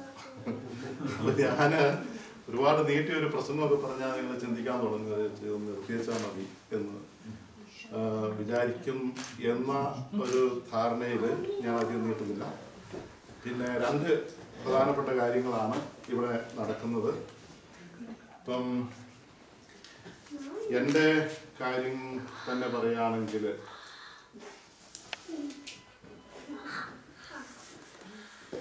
ഒരു യോഹന്നാന്റെ സുവിശേഷത്തിൽ നിന്നുള്ള ഒരു കോട്ട് ഇവിടെ വായിക്കുകയുണ്ടായി. ഞാനും അതുപോലെ തന്നെ യേശുവിൻ്റെ ജീവിതത്തിൽ നടത്തിയെടുത്ത ഒരു സംഭവം പറയാനായിട്ട് ആഗ്രഹിക്കുകയാണ്. അതായത് നമ്മുടെ പ്രീഷന്മാർ എപ്പോഴും ക്രിട്ടിസൈസ് ചെയ്തുകൊണ്ടിരിക്കുന്നവരാണ്. പുരുഷന്മാർ യേശുവിൻ്റെ അടുത്ത് വന്ന് ഇങ്ങനെ ഓരോ കാര്യങ്ങളൊക്കെ ചോദിച്ചു. നിന്റെ യോഹന്നാൻ മാന്താനാണ് സ്നാവയോഹന്നാൻ്റെ ശിഷ്യന്മാർ ഉപവസിക്കുന്നു, പ്രാർത്ഥിക്കുന്നു, എന്നാൽ നിന്റെ ശിഷ്യന്മാരൊന്നും ചെയ്യുന്നില്ലല്ലോ, അത് തിന്നും പിടിച്ചൊക്കെ നടക്കുകയാണല്ലോ എന്നൊക്കെ പറഞ്ഞു. അപ്പം യേശു കുറെ കഴിഞ്ഞപ്പോഴത്തേന് പറഞ്ഞു ഇങ്ങനെ, സ്നാവയോഹന്നാൻ ഈ ലോകത്തിലേക്ക് വന്നു, സ്നാവയോഹന്നാൻ പ്രാർത്ഥിച്ചു, ഉപവസിച്ചും നിങ്ങൾക്ക് ഉപദേശങ്ങളൊക്കെ നൽകിയെല്ലാം ഒരു പ്രവാചകനായിട്ട് വന്നു. അത് പ്രവാചകന്മാരിൽ പ്രവാചകനാണ് യേശു പറഞ്ഞതാണ്. പക്ഷെ അവനെ നിങ്ങൾ വിശ്വസിച്ചില്ല. ഞാനിവിടെ വന്ന് നിങ്ങളുടെ മുമ്പിൽ ഭക്ഷണം കഴിക്കുന്നവനായിട്ടും പിന്നെ വെള്ളം കുടിക്കുന്നവനായിട്ടും നിങ്ങളോട് അടുത്ത് ഇടപഴകുന്നവനായിട്ടും പാപികളുടെയും ചുങ്കക്കാരുടെയും കൂടെ നടക്കുന്നവനായിട്ടും വന്നു. നിങ്ങൾ എന്നെയും വിശ്വസിക്കുന്നില്ല. യേശു പറഞ്ഞൊരു വാചകമാണ്. ഞാൻ അത് പലപ്പോഴും വളരെ ടച്ചിങ് ആയിട്ട് എനിക്ക് തോന്നി. വാസ്തവത്തിൽ ഏത് റോളാണ് ഒരു പുരോഹിതൻ എടുക്കേണ്ടത്? ഒരു പുരോഹിതൻ എടുക്കേണ്ട റോള് ഇത് 2ആണ്. അതുകൊണ്ടാണ് യേശു യോഹന്നാനെ പുകഴ്ത്തി പറഞ്ഞത്. യോഹന്നാൻ അങ്ങനെ ഒരു ജീവിതമാണ് നയിച്ചിരുന്നത്. ആ ജീവിതം നല്ലതാണെന്ന് യേശു പറഞ്ഞും പറയുകയാണ്. ഞാൻ അങ്ങനെയല്ല, ഞാൻ എല്ലാവരുടെയും കൂടെ ഇടപഴകി ജീവിച്ചു, പാപികളുടെയും ചുങ്കക്കാരൻ്റെയും കൂടെ നിന്നു, ഒന്നുമില്ലാത്തവൻ്റെ കൂടെ നിന്നു, പിന്നെ എന്നാ പറയുന്നത് പാവപ്പെട്ടവൻ്റെ കൂടെ നിന്നു. പണക്കാരൻ്റെ കൂടെ യേശു നിന്ന് ആകെ 2 പ്രാവശ്യമുള്ളത്, ശിമയോൻ്റെ അടുത്തും സക്കേവൂസിൻ്റെ അടുത്തും. 2 പ്രാവശ്യവും അവിടെ പ്രശ്നമുണ്ടായി. ശിമയോൻ്റെ അടുത്ത് ചെന്നപ്പോഴത്തേന് കാല് കഴുകാനായിട്ട് പാപിനി വന്നതല്ലേ, ശിമയോനെ നീ എനിക്ക് അത് ചെയ്തില്ല, ഇത് ചെയ്തില്ല, വെള്ളം തന്നില്ല, ആദ്യം സ്വീകരിച്ചില്ല എന്നൊക്കെ പറഞ്ഞുകൊണ്ട് ഭയങ്കരമായിട്ട് നേരിട്ട് ക്രിട്ടിസൈസ് ചെയ്തിട്ട് ഇറങ്ങിപ്പോരുമായിരുന്നു. സക്കേവൂസിൻ്റെ അടുത്ത് ചെന്നിട്ടും ഇറങ്ങിപ്പോകുന്നപ്പോഴത്തേനും തീരെ പാപ്പരായിട്ടാണ് പോകുന്നത്. എന്ന് പറഞ്ഞാൽ അവൻ ഉള്ളതിൻ്റെ 4 ഇരട്ടി, അല്ല അവൻ പിടിച്ചെടുത്തതിൻ്റെ 4 ഇരട്ടി കൊടുത്തേക്കാമെന്ന് പറഞ്ഞാൽ എൻ്റെ അർത്ഥം അവൻ പാപ്പരായി. കാരണം ഒരുപാട് പിടിച്ചെടുത്തിരുന്നു. അങ്ങനെ പാപ്പരാക്കിയിട്ട് അവിടെ നിന്ന് ഇറങ്ങിപ്പോകുന്നു. അപ്പം പണക്കാരുടെ അടുത്ത് ഇങ്ങനെയൊക്കെ കർത്താവ് പോയിട്ടുള്ളൂ. പക്ഷെ പാവങ്ങളുടെ അടുത്തും സാധാരണക്കാരൻ്റെ അടുത്തും എപ്പോഴും ചെലവഴിക്കുന്ന ഒരു കർത്താവിനെ നമ്മൾ കാണുന്നു. അപ്പൊ അവിടെ വാസ്തവത്തിൽ വിനയത്തിന്റെ കാര്യം നിങ്ങൾ പറഞ്ഞു.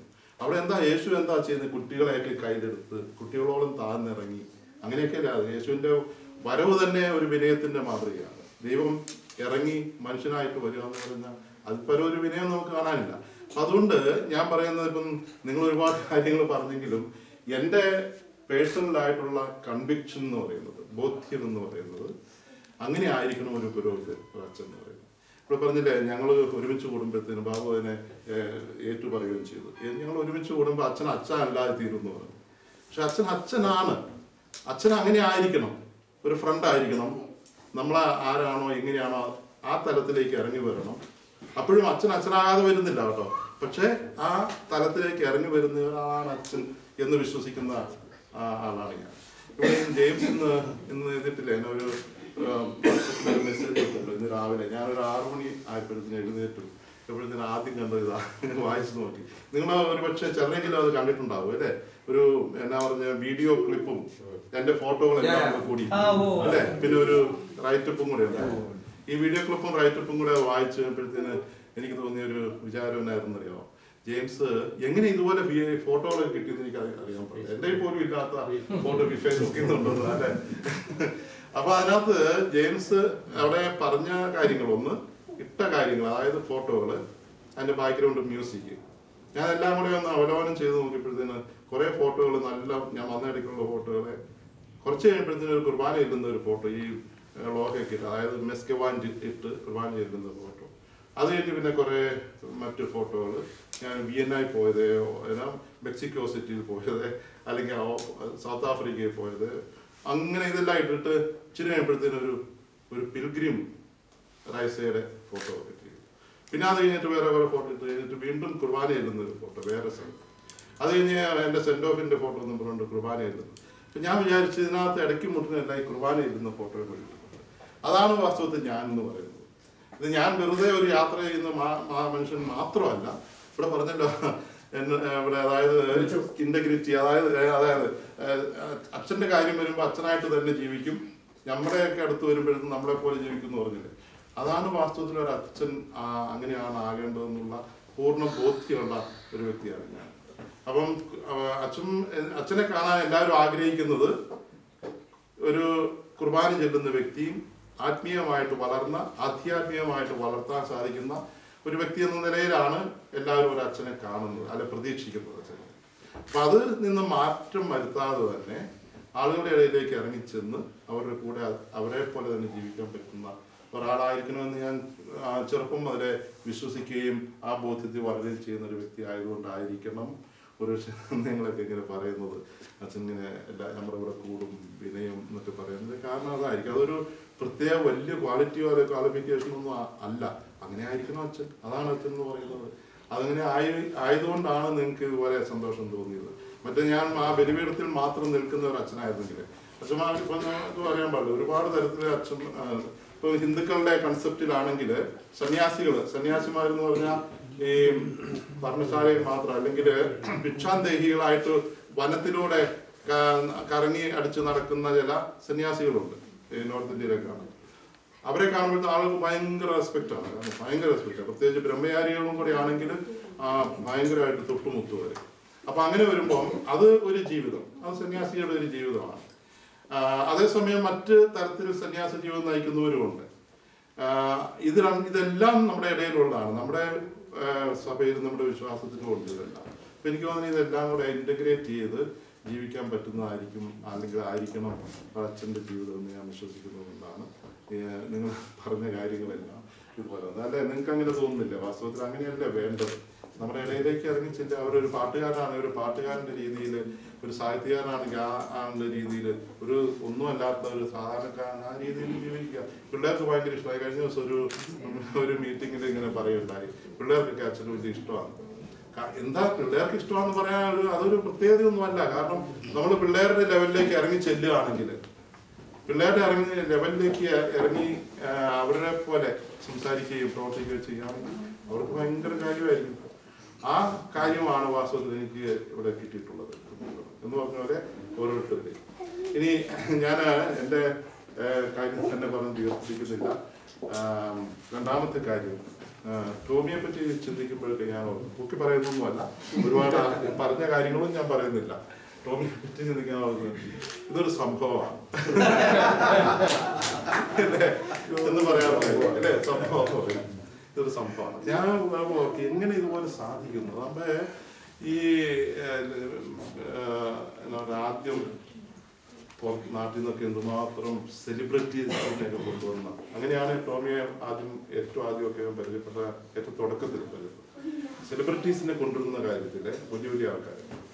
അത് കഴിഞ്ഞിട്ട് പിന്നെ പറഞ്ഞാൽ ഈ നമ്മുടെ 2-3 സ്റ്റേജ് പരിപാടികളൊക്കെ, ആ സ്റ്റേജ് ഓപ്പണിംഗ് പരിപാടി, ആ പീപ്പിൾസിന്റെ സ്റ്റേജ് ഓപ്പണിംഗ് പരിപാടി 45 മിനിറ്റ് നേരം എത്ര പ്രഗത്ഭമായ രീതിയിലാണ്, എത്ര വലിയ സ്റ്റാൻഡേർഡോടുകൂടിയാണ്. ഞാൻ ഇപ്പോഴും അനുസ്മരിക്കുകയാണ്. അതുപോലെ തന്നെ അത് കഴിഞ്ഞിട്ട് ഈ എന്താ പറയുക, ഇൻഡോർ സ്പോർട്സ് ക്ലബിന്റെ ഒരു സ്റ്റേജ് ഓപ്പണിംഗ് പരിപാടി, അത് കഴിഞ്ഞിട്ട് വീണ്ടും പീപ്പിൾസിന്റെ സ്റ്റേജ് ഓപ്പണിംഗ് പരിപാടി.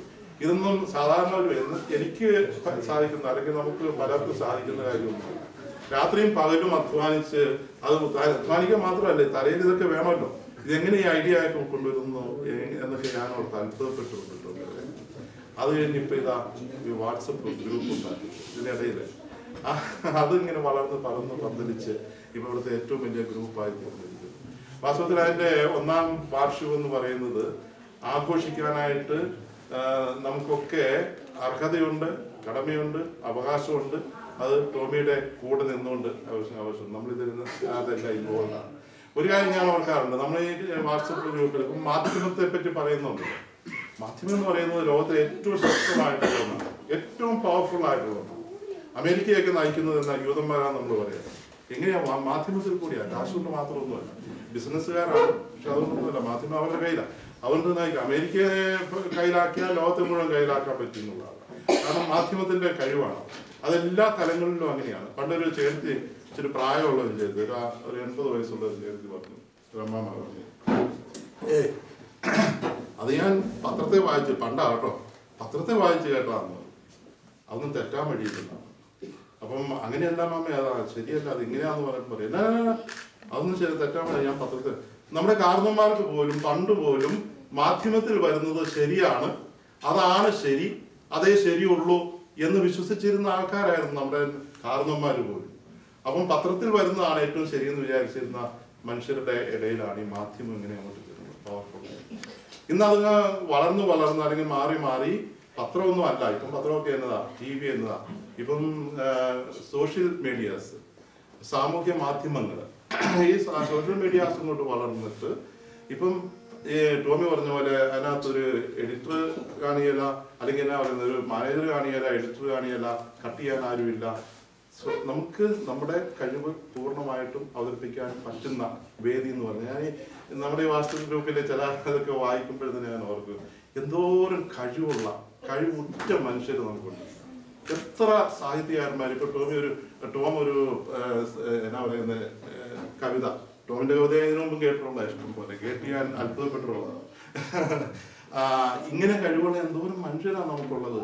അവർക്കൊക്കെ ഇന്ന് അവതരിപ്പിക്കാനായിട്ട് പത്രത്തെ വിടാന്ന് വെച്ചാൽ നടക്കില്ല, TV ഇടാന്ന് നടക്കില്ല, വേറെ ഒരു മാധ്യമത്തിലൂടെ പറ്റില്ല. അതിനുള്ള അവസരമാണ് ഇപ്പൊ ടോമി ഉണ്ടാക്കി നമുക്കൊക്കെ തന്നിരിക്കുന്നത്.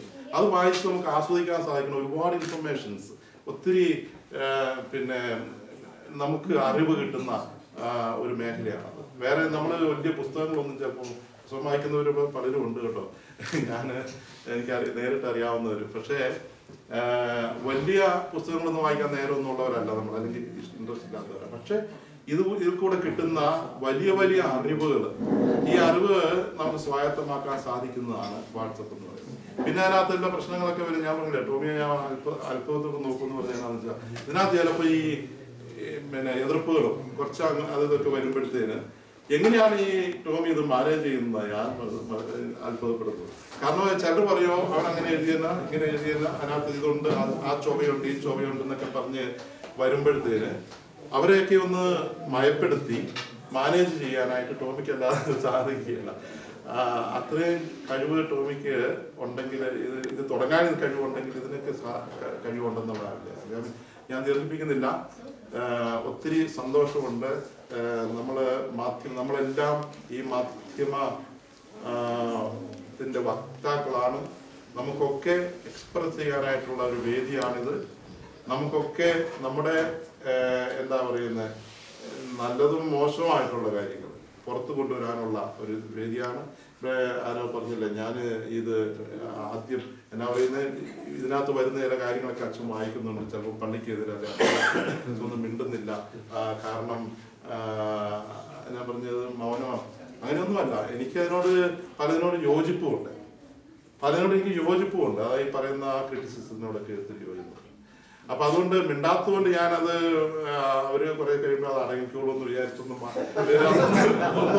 അങ്ങനെയൊന്നും വിചാരിക്കുന്നതല്ല. എനിക്ക് പല കാര്യങ്ങളിലോടും യോജിപ്പുണ്ട്, അതുകൊണ്ടാണ് ഞാൻ ആദ്യം മിണ്ടാത്തത്. അല്ലെങ്കിൽ എനിക്ക് എഴുതുന്നൊന്നുമില്ല, ശരിയാ നീ പറഞ്ഞൊന്നും പറഞ്ഞ് എഴുതുന്നൊന്നുമില്ല എങ്കിൽ പോലും, അല്ലെങ്കിൽ എനിക്ക് ഒന്ന് കഴിഞ്ഞ് രണ്ടാമത്തെ എനിക്ക് ആരോ ഞാനിത് ഉപേക്ഷിക്കുക, ഇവരിങ്ങനെയൊക്കെ എഴുതുന്നു പറഞ്ഞിട്ട് പോകാൻ പറ്റും.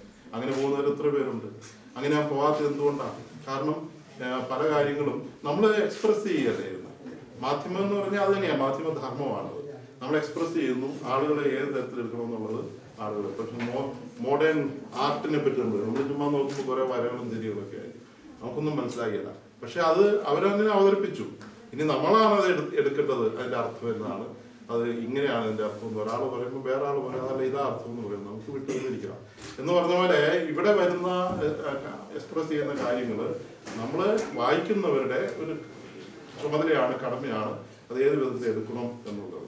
അപ്പൊ രണ്ടു കൂട്ടർക്കും അതിന്റെ അവകാശമുണ്ട്. എഴുതുന്നവർക്ക് എഴുതാനുള്ള അവകാശവും വായിക്കുന്നവർക്ക് അതനുസരിച്ച് എടുക്കാനുള്ള അവകാശമുണ്ട്. അപ്പൊ അങ്ങനെ ഈ തരത്തില് നമ്മളെല്ലാം ഒരു 1-ാം വർഷം ആഘോഷിക്കുക എന്ന് പറയുന്നത് നമ്മുടെ ഒരു അവകാശമാണ്. നമുക്കൊക്കെ അതിന് അഭിമാനിക്കാം. ടോമിയോട് കൂടി നമുക്കിന്ന് അത് ആഘോഷിക്കാം. എന്നെ ഇവിടെ ക്ഷണിച്ചതിനും ഇതൊരു കാരണമായി, ഈ 1-ാം വർഷം ആഘോഷിക്കാനായിട്ട് ഒരു കാരണം അല്ലെ നിമിത്തമായി തീർന്നതിനും എനിക്ക് അങ്ങേറ്റ സന്തോഷമുണ്ട്.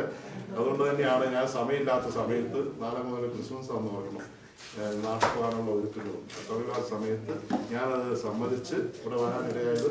നമുക്ക് ഒരുമിച്ച് കൂടാനുള്ള ഒരു വേദി അത് ഞാനായിട്ട് അത് മാറ്റുന്നില്ല എന്ന് വിചാരിച്ചുകൊണ്ട് വന്നതാണ്. ഏതായാലും ഒത്തിരി നന്ദിയുണ്ട്. ഇങ്ങനെ ഒരു സമ്മേളനം ഒരുക്കിയ ഇതിന്റെ ഭാരവാഹികൾക്കൊക്കെ ഞാൻ നന്ദി പറയുന്നു. ടോമിക്ക് എല്ലാവിധ ആശംസകളും അർപ്പിക്കുന്നു. ഇനി മുന്നോട്ട് എല്ലാം നന്നായിട്ട് പോകട്ടെ, എല്ലാ ദൈവാനുഗ്രഹങ്ങളും ഉണ്ടാകട്ടെ എന്ന് ഞാൻ എപ്പോഴും ആശംസിക്കുന്നു. ഇവിടെ വന്നിരിക്കുന്ന നിങ്ങൾക്ക് എല്ലാവർക്കും ഒത്തിരി നന്ദിയോടുകൂടി എല്ലാ ആശംസകളും ദൈവാനുഗ്രഹങ്ങളും വരുന്ന ക്രിസ്മസിന്റെ എല്ലാ ആശംസകളും എല്ലാം ആശംസിച്ചുകൊണ്ട് എൻ്റെ വാക്കുകൾ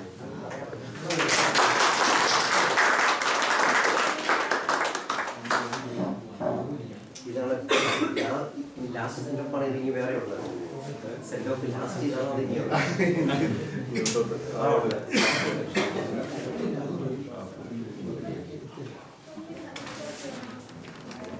നട തുറക്കാനും വൈകുന്നേരം നട അടയ്ക്കാനും ഉണ്ടാകും എന്നുള്ളത് കൊണ്ട് അച്ഛൻ്റെ കുറവ് ഒരിക്കലും നമുക്ക് ഫീൽ ചെയ്യുകയില്ലെന്നത്. പക്ഷേ എങ്കിലും ഏത് സമയത്ത് വിളിച്ചാലും എന്താവശ്യത്തിന് ഓടി വരുന്ന നടക്കലച്ഛൻ്റെ കുറവ് തീർച്ചയായിട്ടും ഒരു കുറവ് തന്നെയായിരിക്കും സ്വിറ്റ്സർലൻഡിൽ. അതിൻ്റെ ദുഃഖവുമുണ്ട്. ആ യാത്രയപ്പിൻ്റെ കൂടെ തന്നെ സന്തോഷകരമായ ഒരു കാര്യം കൂടെ ഉണ്ട്. നമ്മളെല്ലാവരും പറഞ്ഞ പോലെ ഈ കൂട്ടായ്മയുടെ 1-ാം ജന്മദിനം ആഘോഷിക്കുകയാണ്. പ്രതീകാത്മകമായിട്ട് ഒരു കേക്ക് കട്ട് ചെയ്ത് ഈ ജന്മദിനം ആഘോഷിക്കാനായിട്ട് അച്ഛനെ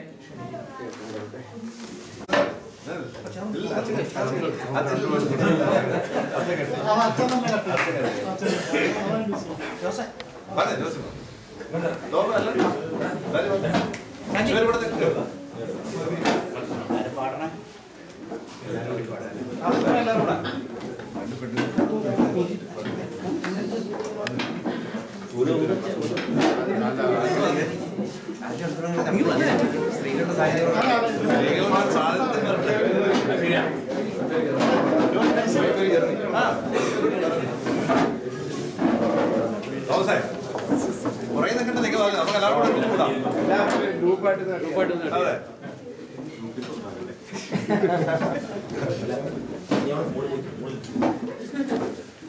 സജി വന്നേ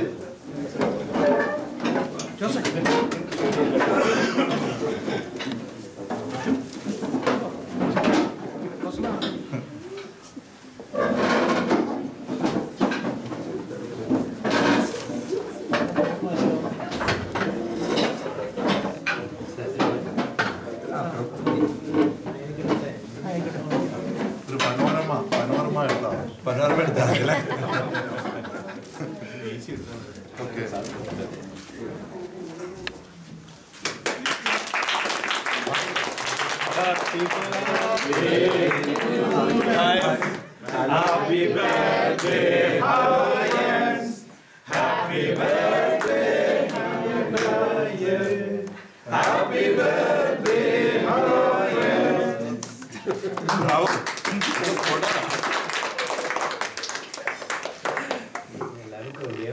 അതെ അയ്യോ അതെ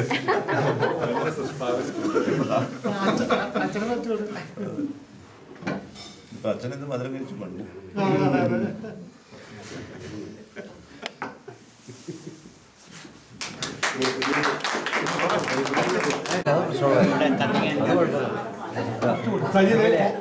പറഞ്ഞ പോലെ തന്നെ ഏറ്റവും വലിയൊരു കൂട്ടായ്മയായിട്ട് കൊണ്ടുപോകാൻ സാധിച്ചതിൽ ടോമിക്ക് പ്രത്യേകിച്ചും അച്ഛനും അതിന്റെ ബാക്കിയുള്ള കാര്യങ്ങൾക്കും ഇത് ഒരു കുഴപ്പമില്ല. അച്ഛൻ എൻ്റെ നാട്ടിലേക്കാണ് വന്നത്. ഞങ്ങൾ ബന്ധുക്കളുണ്ടെങ്കിൽ തന്നെ അച്ഛൻ്റെ അമ്മയുടെ അനിയത്തി അല്ല ചേച്ചി വീട് ചേച്ചി വീട് എൻ്റെ അടുത്താണ്. അങ്ങനെ പണ്ടുപോലെ ബന്ധമുണ്ട്. ഇനി ഞാൻ കണ്ടാവൊന്നും പറഞ്ഞില്ല, എങ്കിൽ തന്നെയും ഈ സന്ദർഭത്തിൽ വന്നിരുന്ന ഇത്രയും കാര്യങ്ങൾ നടത്താൻ വേണ്ടി വന്ന എല്ലാവർക്കും നന്ദി, നമസ്കാരം. ഒരു കാര്യം കൂടെ പറഞ്ഞിട്ട് നിർത്തിയേക്കാം. ഇത് ഇങ്ങനെ ഒരു കാര്യം ഓർഗനൈസ് ചെയ്തു, ഞാനിതിന്റെ അഡ്മിനാണ്, ശരിയാണ്. പക്ഷെ എന്നാലും ഇത് ചെറിയൊരു കൂട്ടായ്മയാണേലും ഇതിങ്ങനെ ഓർഗനൈസ് ചെയ്തതിന് കുറച്ച് അധികം ആൾക്കാരുടെ പ്രയത്നമുണ്ട്. അത് ഞാൻ എല്ലാവരുടെയും പേരെടുത്ത് പറയുന്നില്ല, ഇപ്പം ആരുടെങ്കിലും വിട്ടുപോയെങ്കിലും എങ്കിലും പറയാതിരിക്കാൻ പറ്റാത്ത 3-4 പേരുണ്ട്. ജോസ്, ടോം, ബാബു, അങ്ങനെ കുറച്ചു പേരുണ്ട്. തങ്കച്ചന് പ്രത്യേകത എന്തെന്ന് പറഞ്ഞു കഴിഞ്ഞാല് ഇന്ന് നമുക്കൊരു ശകലം വയറ്റിലേക്ക് ഇടാനുള്ള ഭക്ഷണം പുള്ളിയാണ് ഉണ്ടാക്കിയിരിക്കുന്നത്. പിന്നെ ഇതിന് തുടക്കം ഇതിനൊരു പ്ലാൻ ചെയ്തതിന് തങ്കച്ചനാണ് ആദ്യം തുടക്കം ഇട്ടത്. അത് എല്ലാവരുടെയും ഒരു പൂർണ്ണമായ സഹകരണം കിട്ടിയതിന് ഗ്രൂപ്പിന് വേണ്ടിയിട്ട് എല്ലാവർക്കും ഒരിക്കൽ കൂടി നന്ദി പറയുന്നു.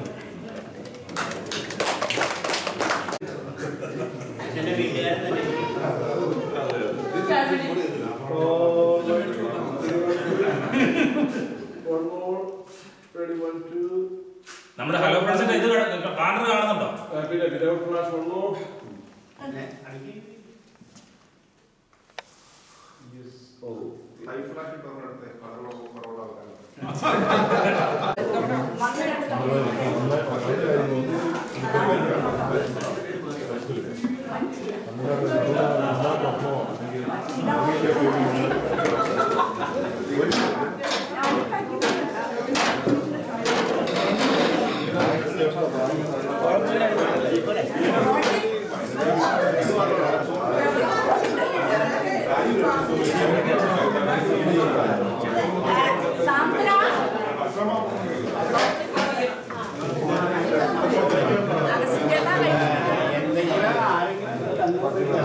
പക്ഷേ അവരൊക്കെ ഇവിടെ പോയി ഒന്നും കാണുന്നില്ല. സൂര്യ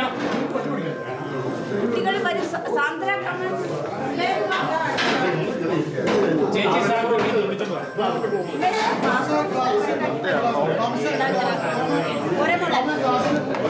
സാന്ദ്ര